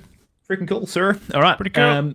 Next. Now, okay. Ooh. Best mobile title, Grizzly Gaming 86. Which, we're experts in this genre, actually. Thank you very much. So there you freaking go. So we've got of the following. Could be one of these. Apex Legends Mobile, Diablo Immortal, Genshin Impact, Marvel Snap, or Tower of Fantasy, which I have fucking never heard of. Tower of Fantasy. What does that look like? Have a look at that. Oh, yeah. That's okay. So it's like an anime MMO, free-to-play open-world action RPG. And it looks like pretty much every other single one I've seen of these. So, yeah, it's one of those games. It's a Genshin ripoff. There you go. Okay, so it's Genshin. We got Genshin 1 and Genshin 2 in here. What is this Marvel Snap? It is a digital collectible card game. Dang, yeah. I haven't. Have you played this, Cap? I haven't played it. No, I haven't played it. Got some people in streams saying it's pretty dang good. Yeah. Well, you go first, Chris. What are you thinking? Okay, mate. Well, look, I will say, I thought in terms of graphical fidelity. The game itself and the gameplay Diablo Immortal was actually pretty darn good. Really good fun. I like the way that they had like open world zones, kind of like what you talked about with Destiny, where you'd have like events and things. I thought it was great, but unfortunately, I think the monetization model for that has kind of left a bad taste in people's mouths, and I don't think it is going to win Best Mobile Game simply for the dodgy monetization around that. So I'm actually going to give it to Genshin Impact here, Cap. I think that is a pretty highly regarded mobile crossover. I think it's going to do pretty well here. A bit of a safe bet, mate. Locking that in. I don't think Diablo Immortal can win this just because of the shit it stirred up. Yeah. I just think people will just go, yeah, fucking okay, please just pay these guys off. Classic shit, fucking Game Awards. And look, I think the monetization sucks in that game anyway. But I like you, I had an incredibly fun time for the short amount of time I played with Diablo Immortal and kind of hit a brick wall with it. But that's just how it goes. Now, I've been watching a fair bit of Marvel Snap here and there, just on YouTube, and I just think the way that they approach fast, quick-paced card gaming is incredibly good. I wish it wasn't Marvel because I just cannot be fucked with Marvel. It's just not my interest at all. I wish it was like Lord of the Rings or something. Like that would be fucking cool. But there's a lot more Marvel stuff, and it kind of suits the I guess the lore and just the fact that you have all these people with special abilities and each card has a specific kind of role to play. And you know, it's kind of like what I like about it is the way that you can kind of like cash in and check out really quickly. Like if you're like, I'm not going to win this, you don't have to finish off that game. You can kind of, you know, smash through a game and get through it really quickly. And it looks pretty nice. It looks really cool. So I'm going to give this to Marvel Snap because I think they've done a particularly good job of kind of changing up the classic card game. Pav has also put in Marvel Snap here too, so there you go. Yeah, it's the kind of game that you could play in line at the supermarket and just have a quick round whilst you're waiting. Yeah, and I think that's in my mind, that is the perfect mobile game because if I'm going to play a mobile game, it's because I'm, you know, sitting in the dunny or I'm waiting in line somewhere or I'm in my car waiting for me to run in and grab something or, you know, that's when I'm going to play that game. So, so yeah, anyways, that's where my pick is at. Okay. So, yeah. Well, there you go, sir. You're all next, right, mate. Sir. We're going to fucking smash through these, Chris. All right. Best action adventure. Plague Tale Requiem, God of War, Horizon Forbidden West, Stray, and Tunic. Cap, do you want to lead the charge on this one, mate? Yeah, absolutely. I'm surprised Elden Ring isn't in this as well because I would argue that it's also an action adventure, but I guess maybe not really. I'm just going to give this to God of War Ragnarok. Okay, I think I'm the same as you, Cap, but I will say that I think that Plague Tale Requiem, if they were going to win something here, I think that may be this is probably the one that they may cop here. So actually, you know what? I'm going to lock in Plague Tale Requiem just to be different to you boys, just to have a different point of difference. Yeah.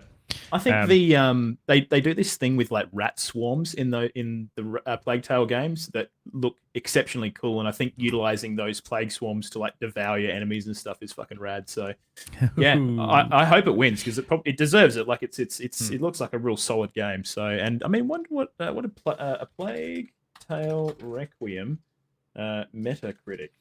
Very curious to see what it got. Got pretty good, by the looks of things, we're 82. So, I mean, not out of control, but pretty good. Pretty freaking good. So that would be a recommended title. So there you go. Ooh, all right. There you go, sir. That's that one. All right. Best role-playing game at Grizzly Gaming 86. Yeah. We've got Elden Ring, Live Alive. We've got Pokemon Legends Arceus, Triangle Strategy, and Xenoblade Chronicles 3. Now, Cap, the description here was for the best game designed with rich player character customization and progression, including massive multiplayer experiences. Now, I'm just going to say Elden Ring for me, and particularly on the character customization and progression thing here. I spent 4 hours on my initial playthrough designing my character in the customization tool. And the second time I went to play the game, I went on the internet and looked up a couple that other people had done and exactly the sliders. It is just absolutely insane the amount of detail you can go to create your character. And then when you're talking about progression and character customizations throughout the game, the sheer amount that game has built into things like, you're going to play strength, dex, int, faith. You're going to do sorcery, incantations, what armor set you're going to use, what trinkets, talismans you're going to have on. There's just so much thought that's gone into that game, giving you customization of your character to really role play. So I think that with everything else in there, Elden Ring, hands down on that one, I think is looking pretty good. Yeah, I'd almost sway towards Elden Ring, but I'm actually going to give it to Arceus because I think that they took Pokemon in a really interesting direction, and it actually had an RPG feel for once for me. Like, it wasn't just another Pokemon RPG; it was like an RPG in a lot of ways. Just in the sense that they actually had some questing in there, and the questing was a little bit more. It wasn't just the classic like go and get this Pokemon and trade it with me and stuff like that. So I just think Arceus, for me, that game really kind of, in my mind, I kind of went, oh, there's a Pokemon game for me. You know what I mean? Yeah. And I think a lot of that was just the RPG mechanics that they're not groundbreaking. Don't get me wrong. Like some of them, the quests are literally like go and find 5 acorns or some shit. And, that's a lot of what fucking they RPG. kind of went out of their comfort zone a bit, didn't they, Cap? So yeah, I think that's going to speak volumes on that for sure. Yeah, so I don't know. I think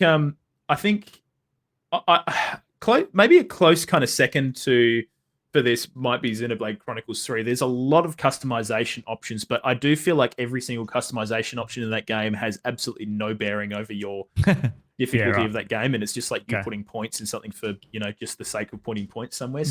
Bit too easy, you reckon, mate? Yeah, I just felt like the Xenoblade Chronicles games have kind of evolved to this point where I just didn't really feel like I was having much sway over the way I had to approach combat by putting my points elsewhere. So yeah, I don't know. Yeah, I think an incredible RPG in a lot of ways, but it also fails in a lot of other ways, in my opinion. But that's just me. So yeah, there you go. All right, next one, Grizz. Best family game. Hey. We got the following legendary titles, such as Kirby and the Forgotten Land, Lego Star Wars: The Skywalker Saga, Mario and Rabbids: Sparks of Hope. We got Nintendo Switch esports. Sports, not esports, just sports. Nintendo Switch Dota, and Splatoon 3. Grizz, you go, mate. This is going to be an extremely tight category in my mind. I think all of these games, maybe apart from Nintendo Switch Sports, will be in the running for this. I think probably the standouts for me were Kirby and Mario and the Rabbids. But I'm going to give it to Kirby, Cap, because I remember when this came out, it took a lot of people by surprise how well made this game was. And I remember people were kind of saying Kirby for Game of the Year as a little joke on the side. So I think Mario, Rabbids, and Kirby neck and neck. Kirby just taken out in this one. Yep. Yeah, I think this is going to be a tough category to figure out. It is, isn't it? Splatoon 3 probably. That's a really cool game as well. I think the art style is really freaking rad. Like, but I don't know how well it kind of performs on the Switch. I remember seeing again, shitting on the Switch. I remember seeing early trailers and just thinking, "Oh my god, what the fuck's going on there?" But anyways, I think Nintendo Switch Sports is. I don't know. I don't feel like that deserves a mention. Really, bit of a flash in the pan, wasn't it? Yeah, I know a lot of people frothed on the Skywalker Saga. So, I mean, that could potentially come out on top. Kirby and the Forgotten Land, I think, performed really well. And Mario and Rabbids Sparks of Hope, I think, for me, I think those are the two that stand out. I'm going to just to be different, I'm going to put it on Mario. So, we'll go there. Yep, there we go. Beauty. All right. All right, Cap. We have the best multiplayer game. We've got Call of Duty Modern Warfare 2, Multiverse, by Player First Games and Warner Brother Games, Overwatch 2 from Blizzard, Splatoon 3 from Nintendo, and the Teenage Mutant Ninja Turtles Shredder's Revenge. What are you thinking, mate? Ooh. Well, I don't think it's going to be Teenage Mutant Ninja Turtles. I just don't think it's in the same caliber as these. Yeah. I don't think it'll be Splatoon 3 because I just don't think it will be. I don't think it competes on the same level as something like Call of Duty, unfortunately. It doesn't have the same draw. Overwatch 2, flash in the pan. I don't think that's really been particularly well received in a lot of ways. I think it's been fairly.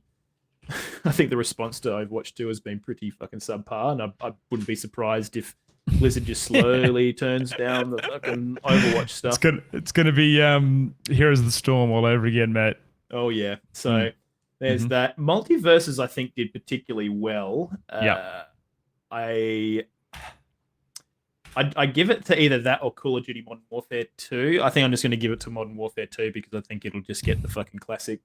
Call of Duty's the best multiplayer that's ever existed, and everyone reckons that's the case. I'm very similar to you, Cap. I think Turtles was great, but I don't think it appeals to everyone. I think that's the issue. I think the people that love Turtles, potentially like me, are those that played the original arcade version and kind of want that beat 'em up.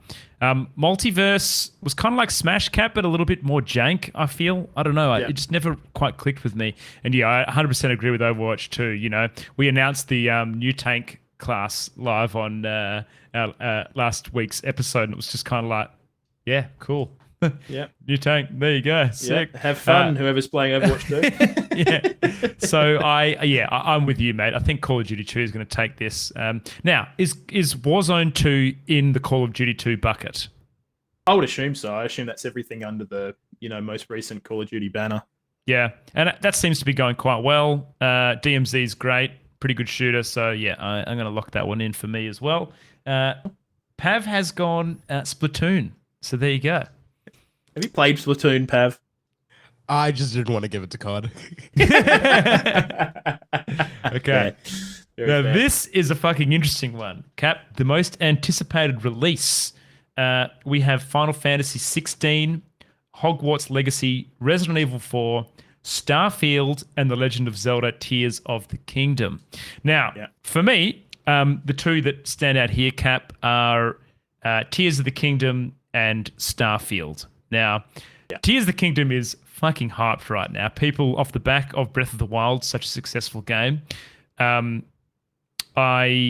think that it deserves the hype. I am worried about the Switch, but that's another story for another day. After playing fucking Scarlet, oh my god, I'm so worried about this game. I just yeah. Anyways, but I will say that I think Starfield for me trumps it, Cap. So this game was announced in 2018, and I don't know whether this stat is true, but it is on the Wikipedia page. This is the first new intellectual property from Bethesda in over 25 years. That is a long, boring as shit. Yeah, but shit. Dude, people are getting hyped about this shit. Like, 100%, yeah, but you know what? Man. But Bethesda is like one of those classic. Blizzard does the same thing. They just have this fucking hype machine that just goes on and on until the game comes out. Everyone buys it and goes, man. Yeah. What the look, I'm not saying it's going to be good. I mean, I'm saying is going to be the downfall on this game. I think it's going to be overhyped bullshit for sure. Yeah. Look, I mean, I'm going to be giving this to Legend of Zelda for sure. I think it's the obvious safe bet. Do you want to just put you down for the same thing? No, I'm going Starfield, mate. Oh my god, are you fucking kidding me? Are you serious? Well, it's most anticipated. It's what people are. I think that the people have wool over their eyes, Cap. I think Bethesda have done a very good job at selling this game to people in certain ways, and I think people will be fucking excited about it. Yeah, I don't know, Grizz. I think you're fucking smoking crack, to be honest. How the fuck can you beat Tears of the Kingdom, dude? That trailer was so unbelievably hype, but there was a couple of moments where I was like, ooh, that is chugging a little bit. Chug a big red car. But I don't know. I'd love to give this to Final Fantasy 16 because I actually think that game looks so sick. I just think the more adult kind of narrative, whether that actually turns out to be a more adult narrative, we'll see. But also Hogwarts Legacy. Yeah, dude, we haven't talked about Hogwarts Legacy. Yeah, people are frothing for that game. There's a lot of fucking Harry Potter fans out there, so that could be a little. I think Resident Evil 4, like, it's one of those things that's like it's such a known quantity now. You know, they've done 2 and 3. 4's coming now. I think people are hyped for it, but I don't think they're as hyped for it as they are, Breath of the Wild 2. Yeah, that's out of control. All right, anyways, that's that. All right, moving along, Grizz. Best adaptation. So we've got Arcane, League of Legends, Cyberpunk Edge Runners. We've got the Cuphead show, exclamation mark. Sonic the Hedgehog 2 and Uncharted the movie. That's got fucking Mark Wahlberg Yeah. and Tom What a legend. Oldmate, Spider-Man, Mr. Spider-Man in it. So, yeah, Grizz. Where Okay, you going? so dude, Cuphead is actually fantastic, and shout out to Mikey, who is he's a fucking legend. He's listened to all of our episodes and is always messaging us about how funny stuff is. But his kids love Cuphead. The voice acting is excellent. The animation is excellent. Also, Uncharted, I feel like did a really good job of that movie with Marky Mark, but I feel like it kind of fell short a bit. People just didn't really get into it. I'm actually going to lock in here, Cap. Well, I think it's a fine line between League of Legends and Edge Runners. Edge Runners is kind of new, but I know that League of Legends one has been doing very well. So I am going to go Edge Runners. I think they have brought a lot of people back into playing Cyberpunk, so I'm going to lock that in, mate. Lock it in. But Yeah. Cap, interesting, when you get to your part, we don't see any Witcher animated TV series here, or the Dota 2 TV series hasn't popped up in this either. So Well, I don't know Interesting. if the Dota 2, the new season released this year. I don't know if maybe Witcher that's- had one this year either. That might be why they're not here. There you go. Yeah, I'm not 100% sure on that. I mean, my track record of watching TV series is abysmal. So, look, in all honesty, I would love to give this a Cyberpunk because I think it absolutely shits on all the rest of them. I just think it was, it just, for me, it really sold Cyberpunk the universe in so many ways, and it was just so fucking raw and just mental, absolutely fucking mental. Like, just fucking, it was like just like a fever dream of strobe lights and crazy cyberpunk things and sex and just all kinds of shit. And it was fucking cool as hell. So I would love to give it to that, but I think Arcane's gonna win just because I think more people have watched it, and I think like Cajun Runt has said in there, I think probably the normies might give it the tick of approval over Cyberpunk. Sonic 2, Cap, thoughts on that? Anything Sonic 2? I think those Sonic movies have done really well. And I think that Jim Carrey does a really good job of Dr. Robotnik as well. I think he, like probably some of his best acting in a lot of ways. But I just don't see it winning, to be honest. I think it's going to be a tie between Cyberpunk and Edge Runners, and I think you go either way. But I just think Arcane's going to tick it. Also, Arcane's art style, I think, is a lot more interesting than Cyberpunk, which is kind of your more standard kind of anime. Whereas Arcane has this really kind of like watercolor brushed thing going on, and it's quite spectacular, and some of the animations just unbelievably gorgeous. So yeah, I'm going to give it to Arcane. I think that'll just pip Cyberpunk. Pivot, But I mean, Cyberpunk Edge Runners. I mean, CD Projekt Red basically have that anime to thank for the resurgence in sales on that absolutely, game. mate, 100%. So in terms of a marketing tool, that is by far the best marketing tool they've ever had, like of any kind of games media, in my opinion. I just think it's a phenomenon that managed to do so well for them. Mm-hmm. And you know what? I felt the same thing when I actually started watching Witcher again with the wife last year. I think it was. I was like, "Fuck! I really want to go play Witcher again now after watching some of that." Yeah. So yeah, absolutely. it's amazing. It's amazing what it does. Yeah. All right. Now I'll go next one. Yeah. Yeah. Go. Yep. All right. So this is the final category before the big bad boy. But we've got the following things, Grizzly. Best esports game. Yes. Counter-Strike Global Offensive. Counter-Strike Go. Dota 2, League of Legends, Rocket League, and Valorant. Am I going first here, Cap? Yeah, go on. Am I talking? All right. So I think in terms of what I like to watch, Cap, the competitive esport, pretty much the only one I watch out of these is Dota 2. I find it such an in-depth sport. However, I do think the competitive... I feel like it's suffered this year. You know, they had half the prize pool for the international, and I feel like the hype was definitely down. Twitch numbers were down for their tournaments, and across the board, I feel like they genuinely didn't have a great year. I actually don't know what Dota 2 is like in terms of the actual Steam numbers. I think it might be suffering a little bit. I think League of Legends is just a strong contender.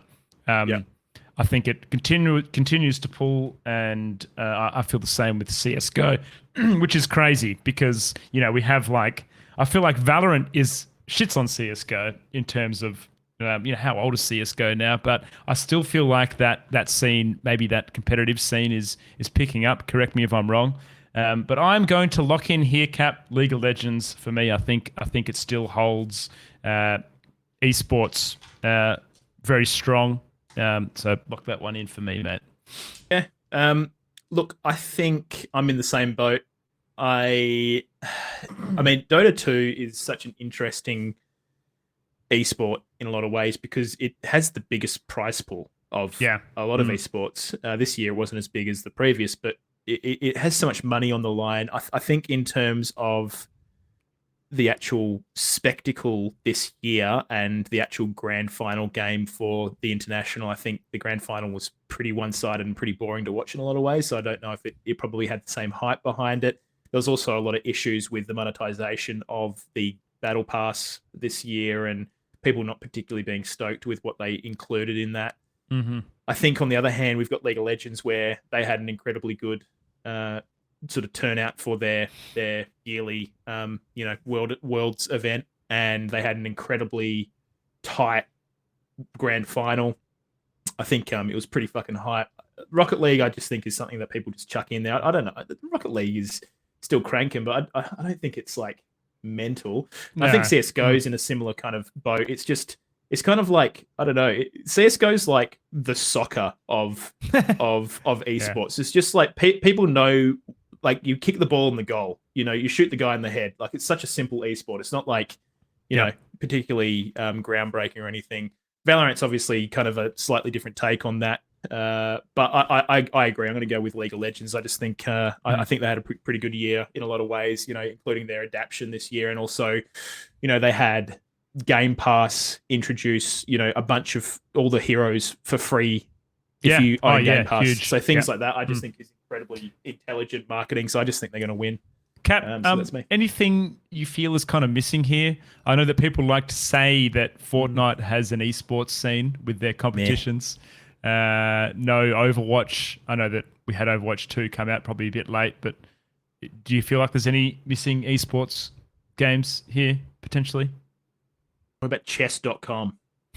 Something like that. Yeah, I don't know. No, honestly, I don't think so. I think this has got the main ones in there. This is it. Yeah. Maybe, I don't know. You probably could argue Call of Duty, but I don't think Call of Duty's esports scene is as big. StarCraft 2. Got Jim. Yeah. Maybe Smash.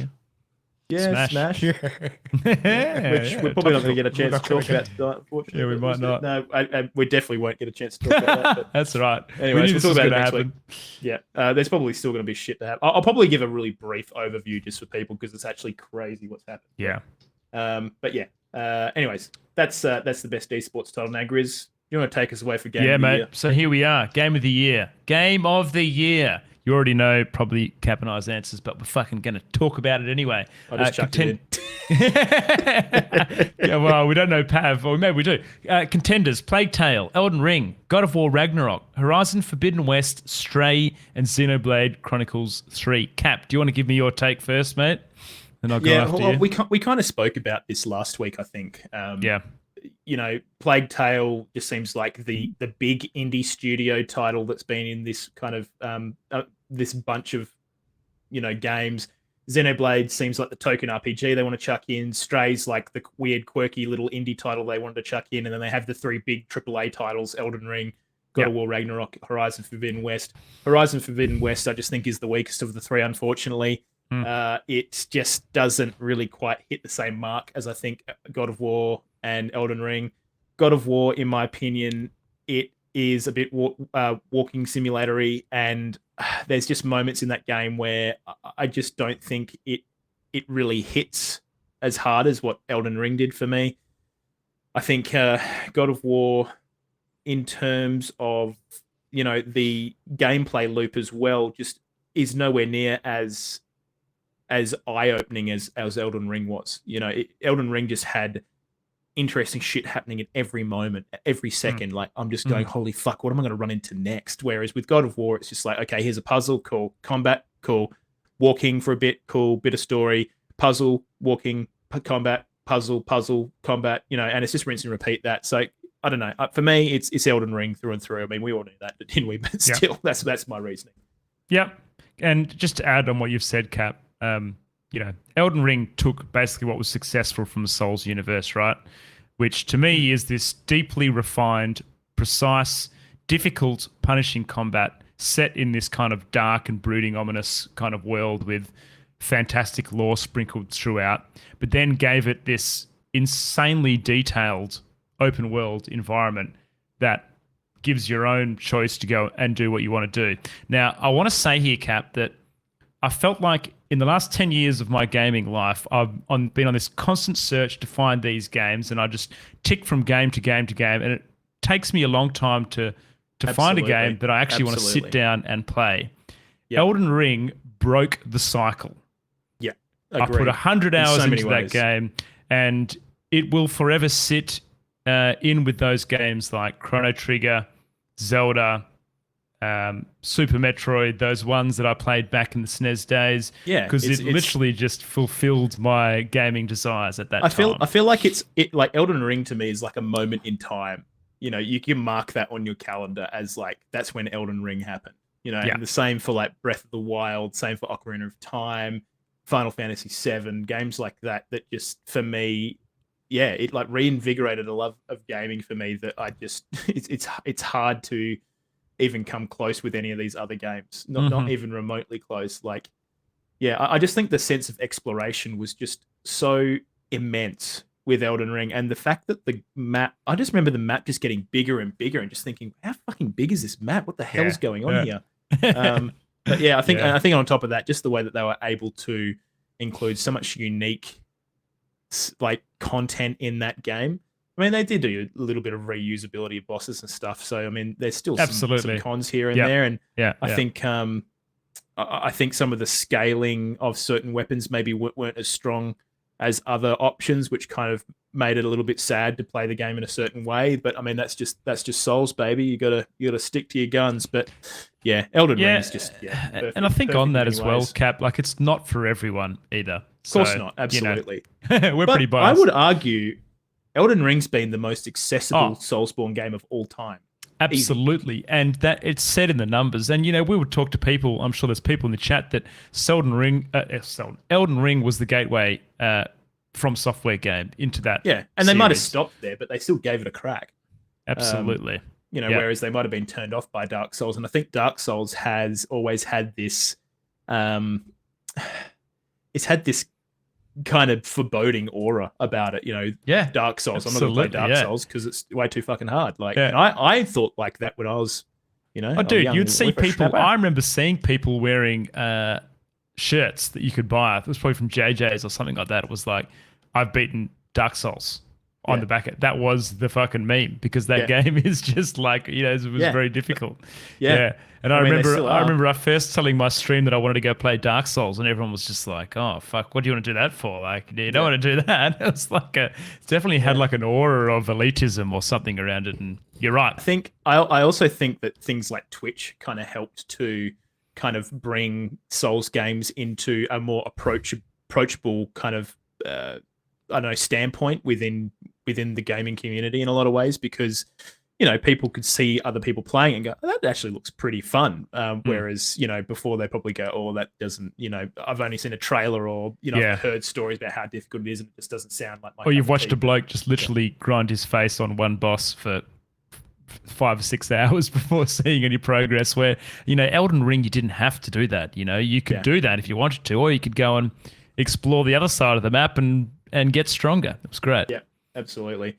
Yep, I think Elden Ring definitely takes that out, mate, for sure. So, look, those are our picks for each category. What we'll do next week is we'll kind of quickly zip through and tally up all the points, and we'll put a poll out this week and just see what people think who's gonna take out the most freaking points. So we'll go from there, my friends. But so look, we're getting pretty close to the end, but I did really want to just quickly kind of outline what happened with this like Nintendo thing, and I'll just give a quick brief overview because it is actually fucking bonkers what is going on right now. So basically, there is this Super Smash Brothers tournament that it gets run around the world. It's called the Smash World Tour, and it's an international circuit.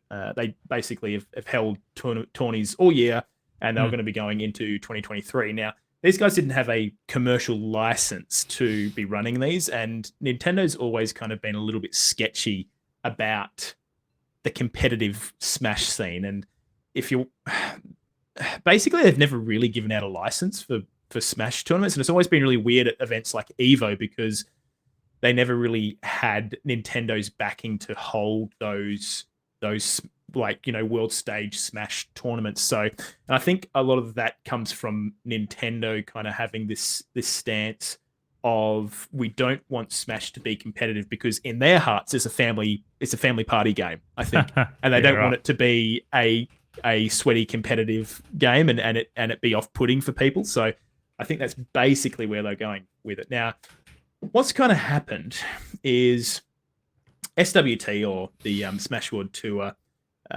basically came out and said, look, we have been effectively told we can't continue doing this World Tour stuff anymore because we couldn't get a commercial license from Nintendo. Now, it's kind of come out along the way that there may have been some sabotage from another sort of corporation that runs sort of esports related stuff called Panda Global.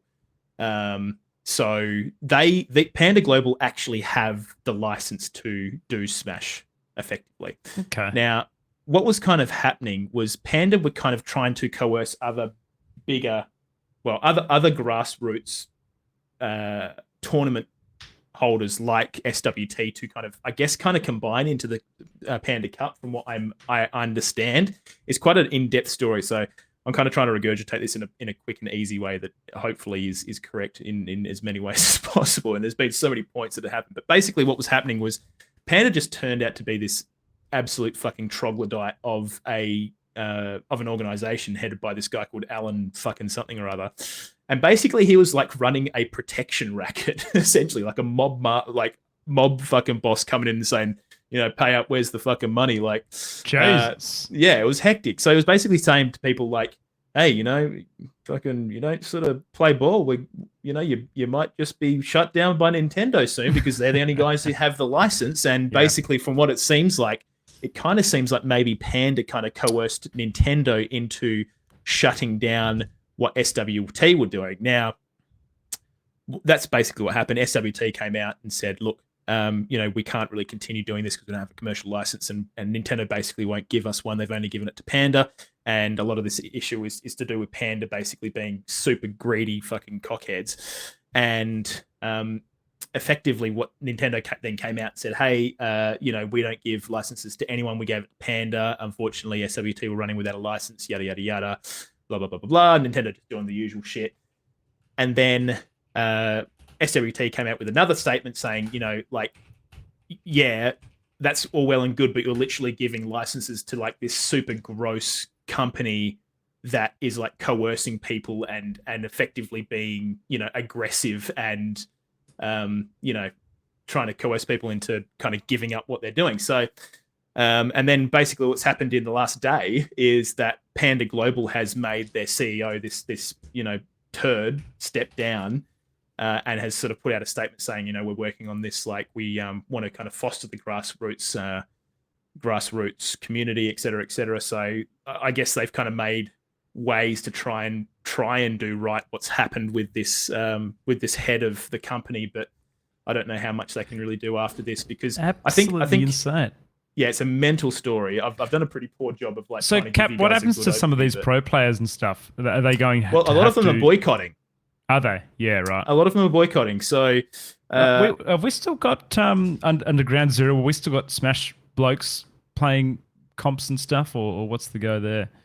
Yeah, we do, I believe. But yeah, I mean, people are still playing Smash in sort of more grassroots tournaments or local tournaments. But I mean, these were the biggest tournaments, really. Like Smash World Tour had like $350,000 up for grabs, and it employed multiple people to run these events. So you got to remember, when you cancel a grassroots events like this, you are literally denying people of an income.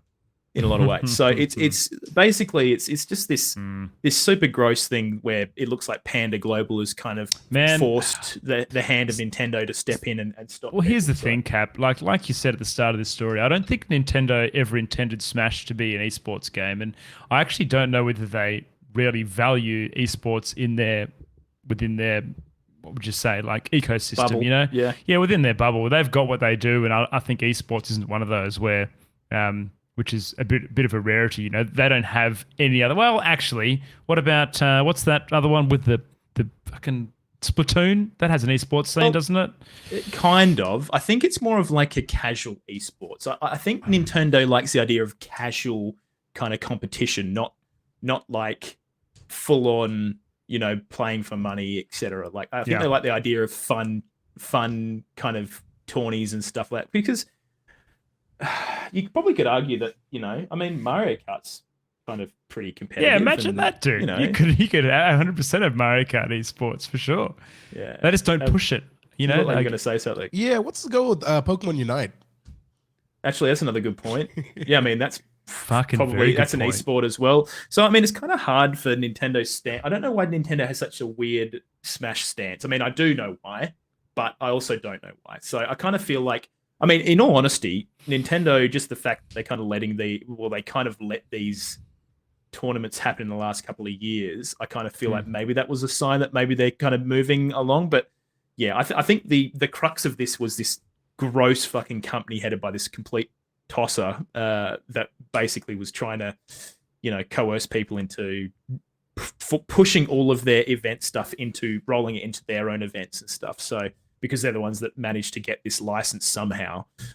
So yeah, super gross. And hopefully SWT can kind of sort of, I don't know, continue doing their thing, because there's a lot of money on the line and a lot of people really loved it. And I think the really important thing about this, Grizz, is like, for me, like all of the Smash stuff I recollect from, you know, our community, it's all really grassroots stuff, and that's where a lot of these tournaments sort of rise up from, is these sort of small grassroots things where people are putting a lot of effort. RF had a Smash tournament in there, yeah, just all these volunteer-run organizations that are just putting a lot of blood, sweat, and tears into this, and for people like this to just come and shit on this, it just really sucks. So, yeah, I'm glad to see that Panda's making some moves to kind of maybe clean up shop, but it still kind of sucks. In general. So anyways, that's the story. Kind of wanted to, we'll bring you up updates, because I'm sure there'll be a few more updates coming this week. Should we just quickly cover the Twitter poll, Grizz? Because I think let's do it, mate. Let's do the Twitter poll real quick. We probably will. What do you reckon? We can probably do the quick fire. There's not an awful lot in there. We'll get through it. Go on. We'll be pushing into like a semi-XL episode, but that's all good. Yeah, fuck it. Let's do it. All right. So this week we had one simple little question, ladies and gentlemen. We wanted to know, do you believe we're due for the next generation of Switch? Easy question. Easy. All right. Now, Grizz, you want to go through the results? Yep. 30% said no, 69% said yes, including me. Absolutely, we fucking are. I'm very worried about Breath of the Wild, Cap, just because it's coming out on the Nintendo Switch. Yeah. So. Yep. There you go. What about the same boat? Yeah, yep. I voted the exact same way. Yeah, it's just it's time. It's time, my friend. Now, do we have some comments here, Grizzler? We did. We had one from the Wraith. Xenoblade Chronicles 3 ran fine, which I agree. I think for the most part it ran pretty fine, but there was kind of moments where I just felt like it was just really dead world that didn't have much going on inside of it, and I think that's just a byproduct of the fact that Switch can't do an awful lot. But Wraith goes on to say, don't get me wrong, it's underpowered, but that hasn't stopped Nintendo from squeezing everything out of their devices. I agree with that in a lot of ways, but I mean, there's a big difference between squeezing everything out of a Switch and then squeezing everything out of a PS5, right? Like, you know, I mean, again, look at Pokemon Scarlet and Violet. Like, I think a lot of the issues there are the development of that game, but goddamn, dude, that game just, how do you run that on a Switch?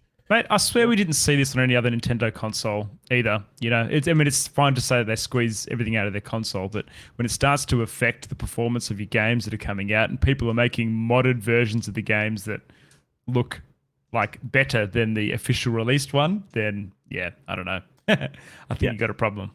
Absolutely, mate. Well, there you go. Now, all right.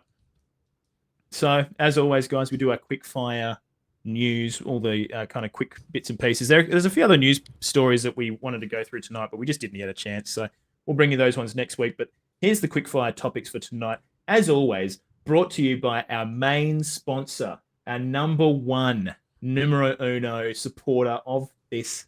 I've changed my mind. Let's not do quick fire. We have to do it. We have to do it. Wrong- What? That's the wrong one. Wrong one. That's it. He's changed it. He's changed it on us. Brought to you by. DJ Francesco. Yeah, let's. That's going to fucking be go. our first emote. It's just going to be DJ, and the next bit's going to be Francesco. Bang. I love it. I love it. All right. Yeah. First topic on the quickfire tonight: The Witcher 1 remake will be open world. Now, Grizz, Fuck this is yes, exciting dude. Yep. because the first one was not quite open world. It was kind of like open segments. So Okay. I'm very excited for this. I think they can easily rework this into a more open world kind of segment. So I think that's going to be awesome, dude. I'm very excited for that. There you go. Cap, Atlas have sold 1 million units with their latest Persona 5 release. There you go. There you Anything- freaking go. There you anything to add freaking on go, that? indeed. So that's the most recent Persona 5 release that they've chucked into the. That is a you know, lot of sales, mate. Yeah. It freaking is. So, I mean, I'd love to buy it, but I don't have, my whole life to play that game because it's Mhm. fucking huge. So there you go. All right. There's a couple ones here that tie into each other, Grizz. So I'm just going to fucking pick these ones out. Go. Bang 'em all Elden off, Ring mate. Yeah.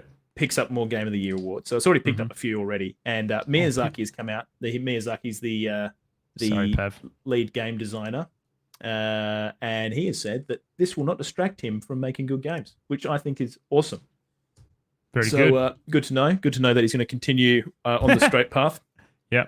Now, he's also said he has no idea what made Elden Ring so popular, which I can kind of understand that in a lot of ways. I mean, it's quite obvious in a lot of ways, but I feel like it's just Dark Souls with an open world in a lot of ways. So I'm sure that's probably where he's coming from.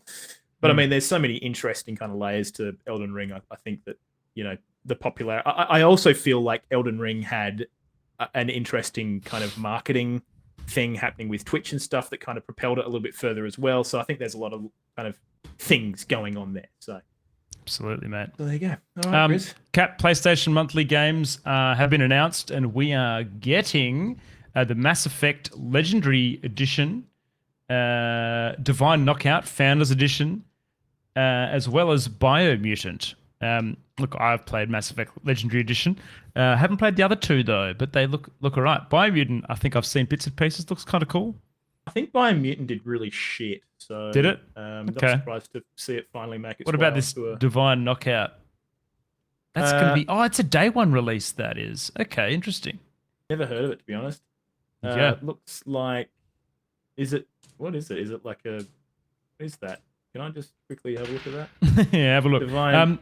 Oh, High Res Studios. What do High Res do? Don't they do Don't High Res do Smite? Yes, they do. Yep. Right? So they're doing some sort of video game, another video game. Some kind of video game. The Mass Effect Legendary Edition comes with all of them, doesn't it? And remastered versions too, I think. So Yeah. it comes with, is it 4 and 5 maybe? But good games. Yeah. So it looks a bit like a wrestling game, and it's kind of like a beat 'em up kind of, but your character kind of has, I guess, like, MOBA style abilities and stuff that you're using to knock people out of the ring and shit. So Right. there you go. All right, moving along. This is a long episode. Sorry. The creator of Star Fox and F-Zero is making a new game. What is it? I've got a fucking fly flying into my mouth. Just wait till after the fucking stream, please. So Takaya Imamura is working on another game. It looks like a weird kind of looks a bit like a mother, if you're familiar with the Nintendo, like Ness and Ness as in the character from Smash Brothers. He's in a game series called Earthbound or Mother.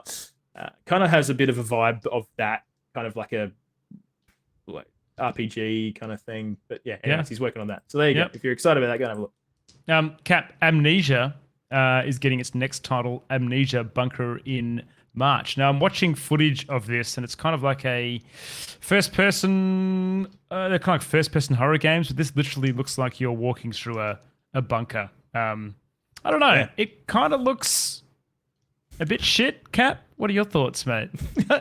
Yeah, it does a little bit. Kind of doesn't look great, but who knows? If you're an Amnesia fan and you're into your horror stuff, might be worth checking that out for sure. Might be worth having a squiz. Now, Grizz, Monster Hunter Rise, the most recent Monster Hunter, is coming to Xbox Game Pass, along with a bunch of other shit that's coming out kind of this month, I believe. So Jesus. they've got Chained Echoes, which I've never heard of.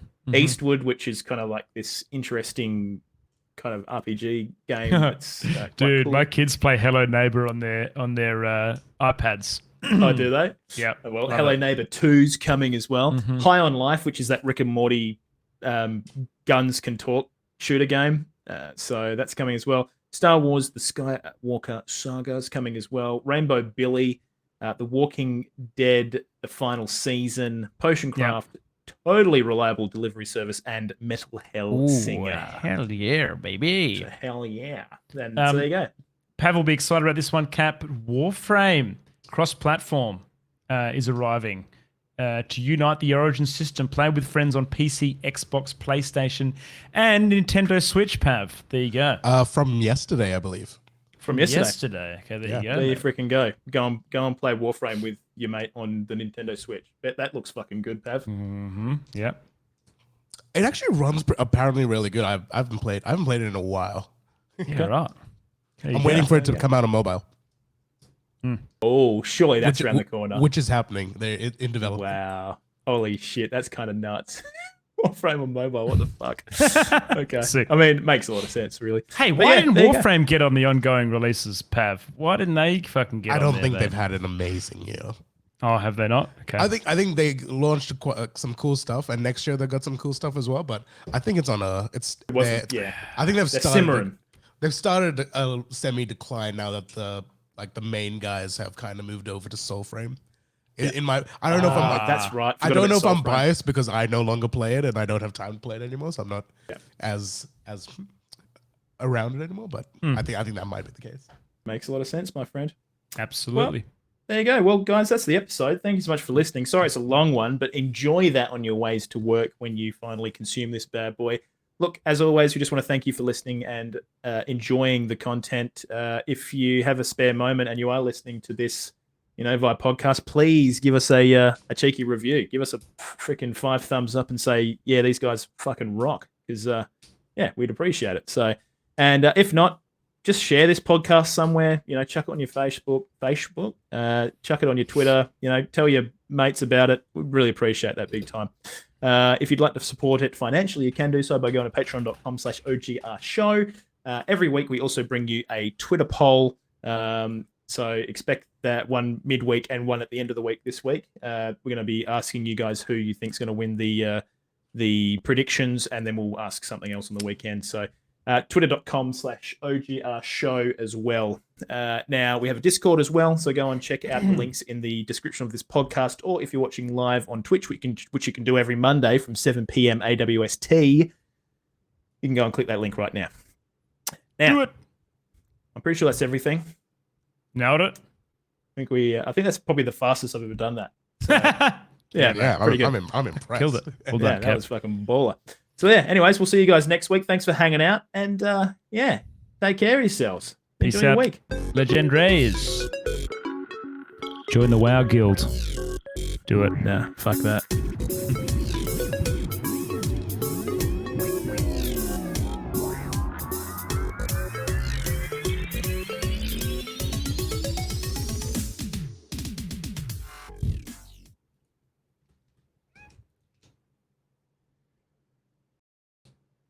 That might be our longest Shonka. episode. That was I knew it. I knew it when I seen those fucking categories. You didn't fucking know anything. Oh, you know what? I don't think it is our longest episode. We didn't go over 2 hours.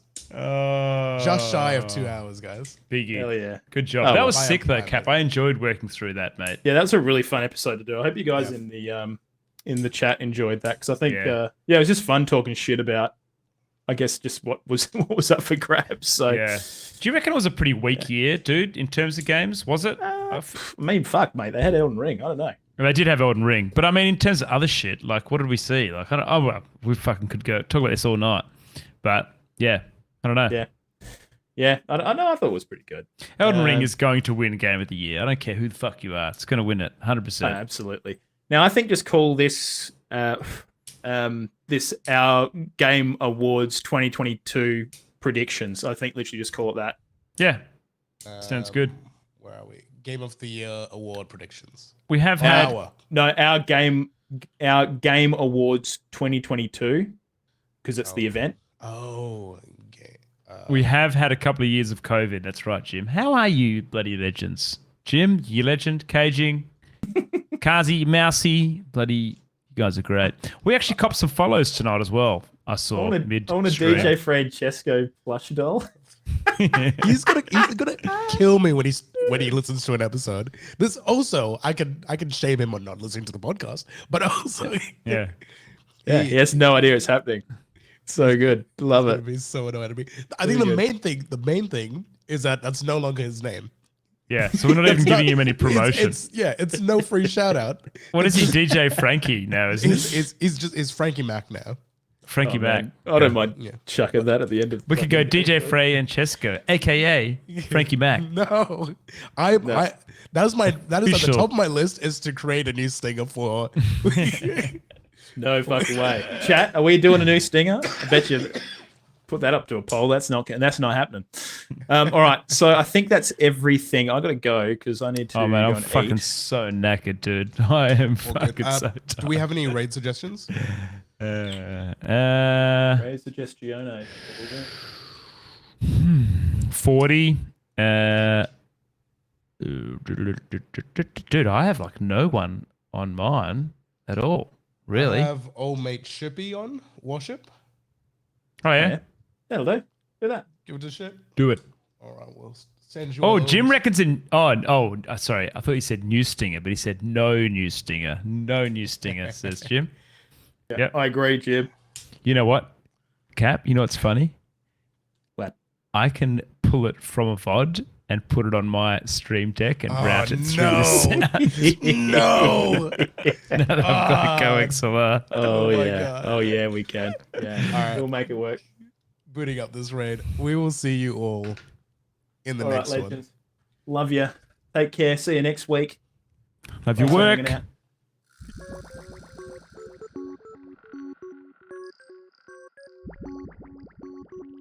That's right. The smokes. You gotta chuck some smokes in chat.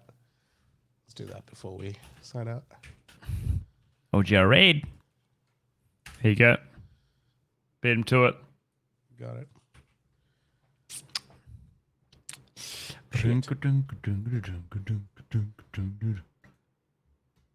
All right. There we go.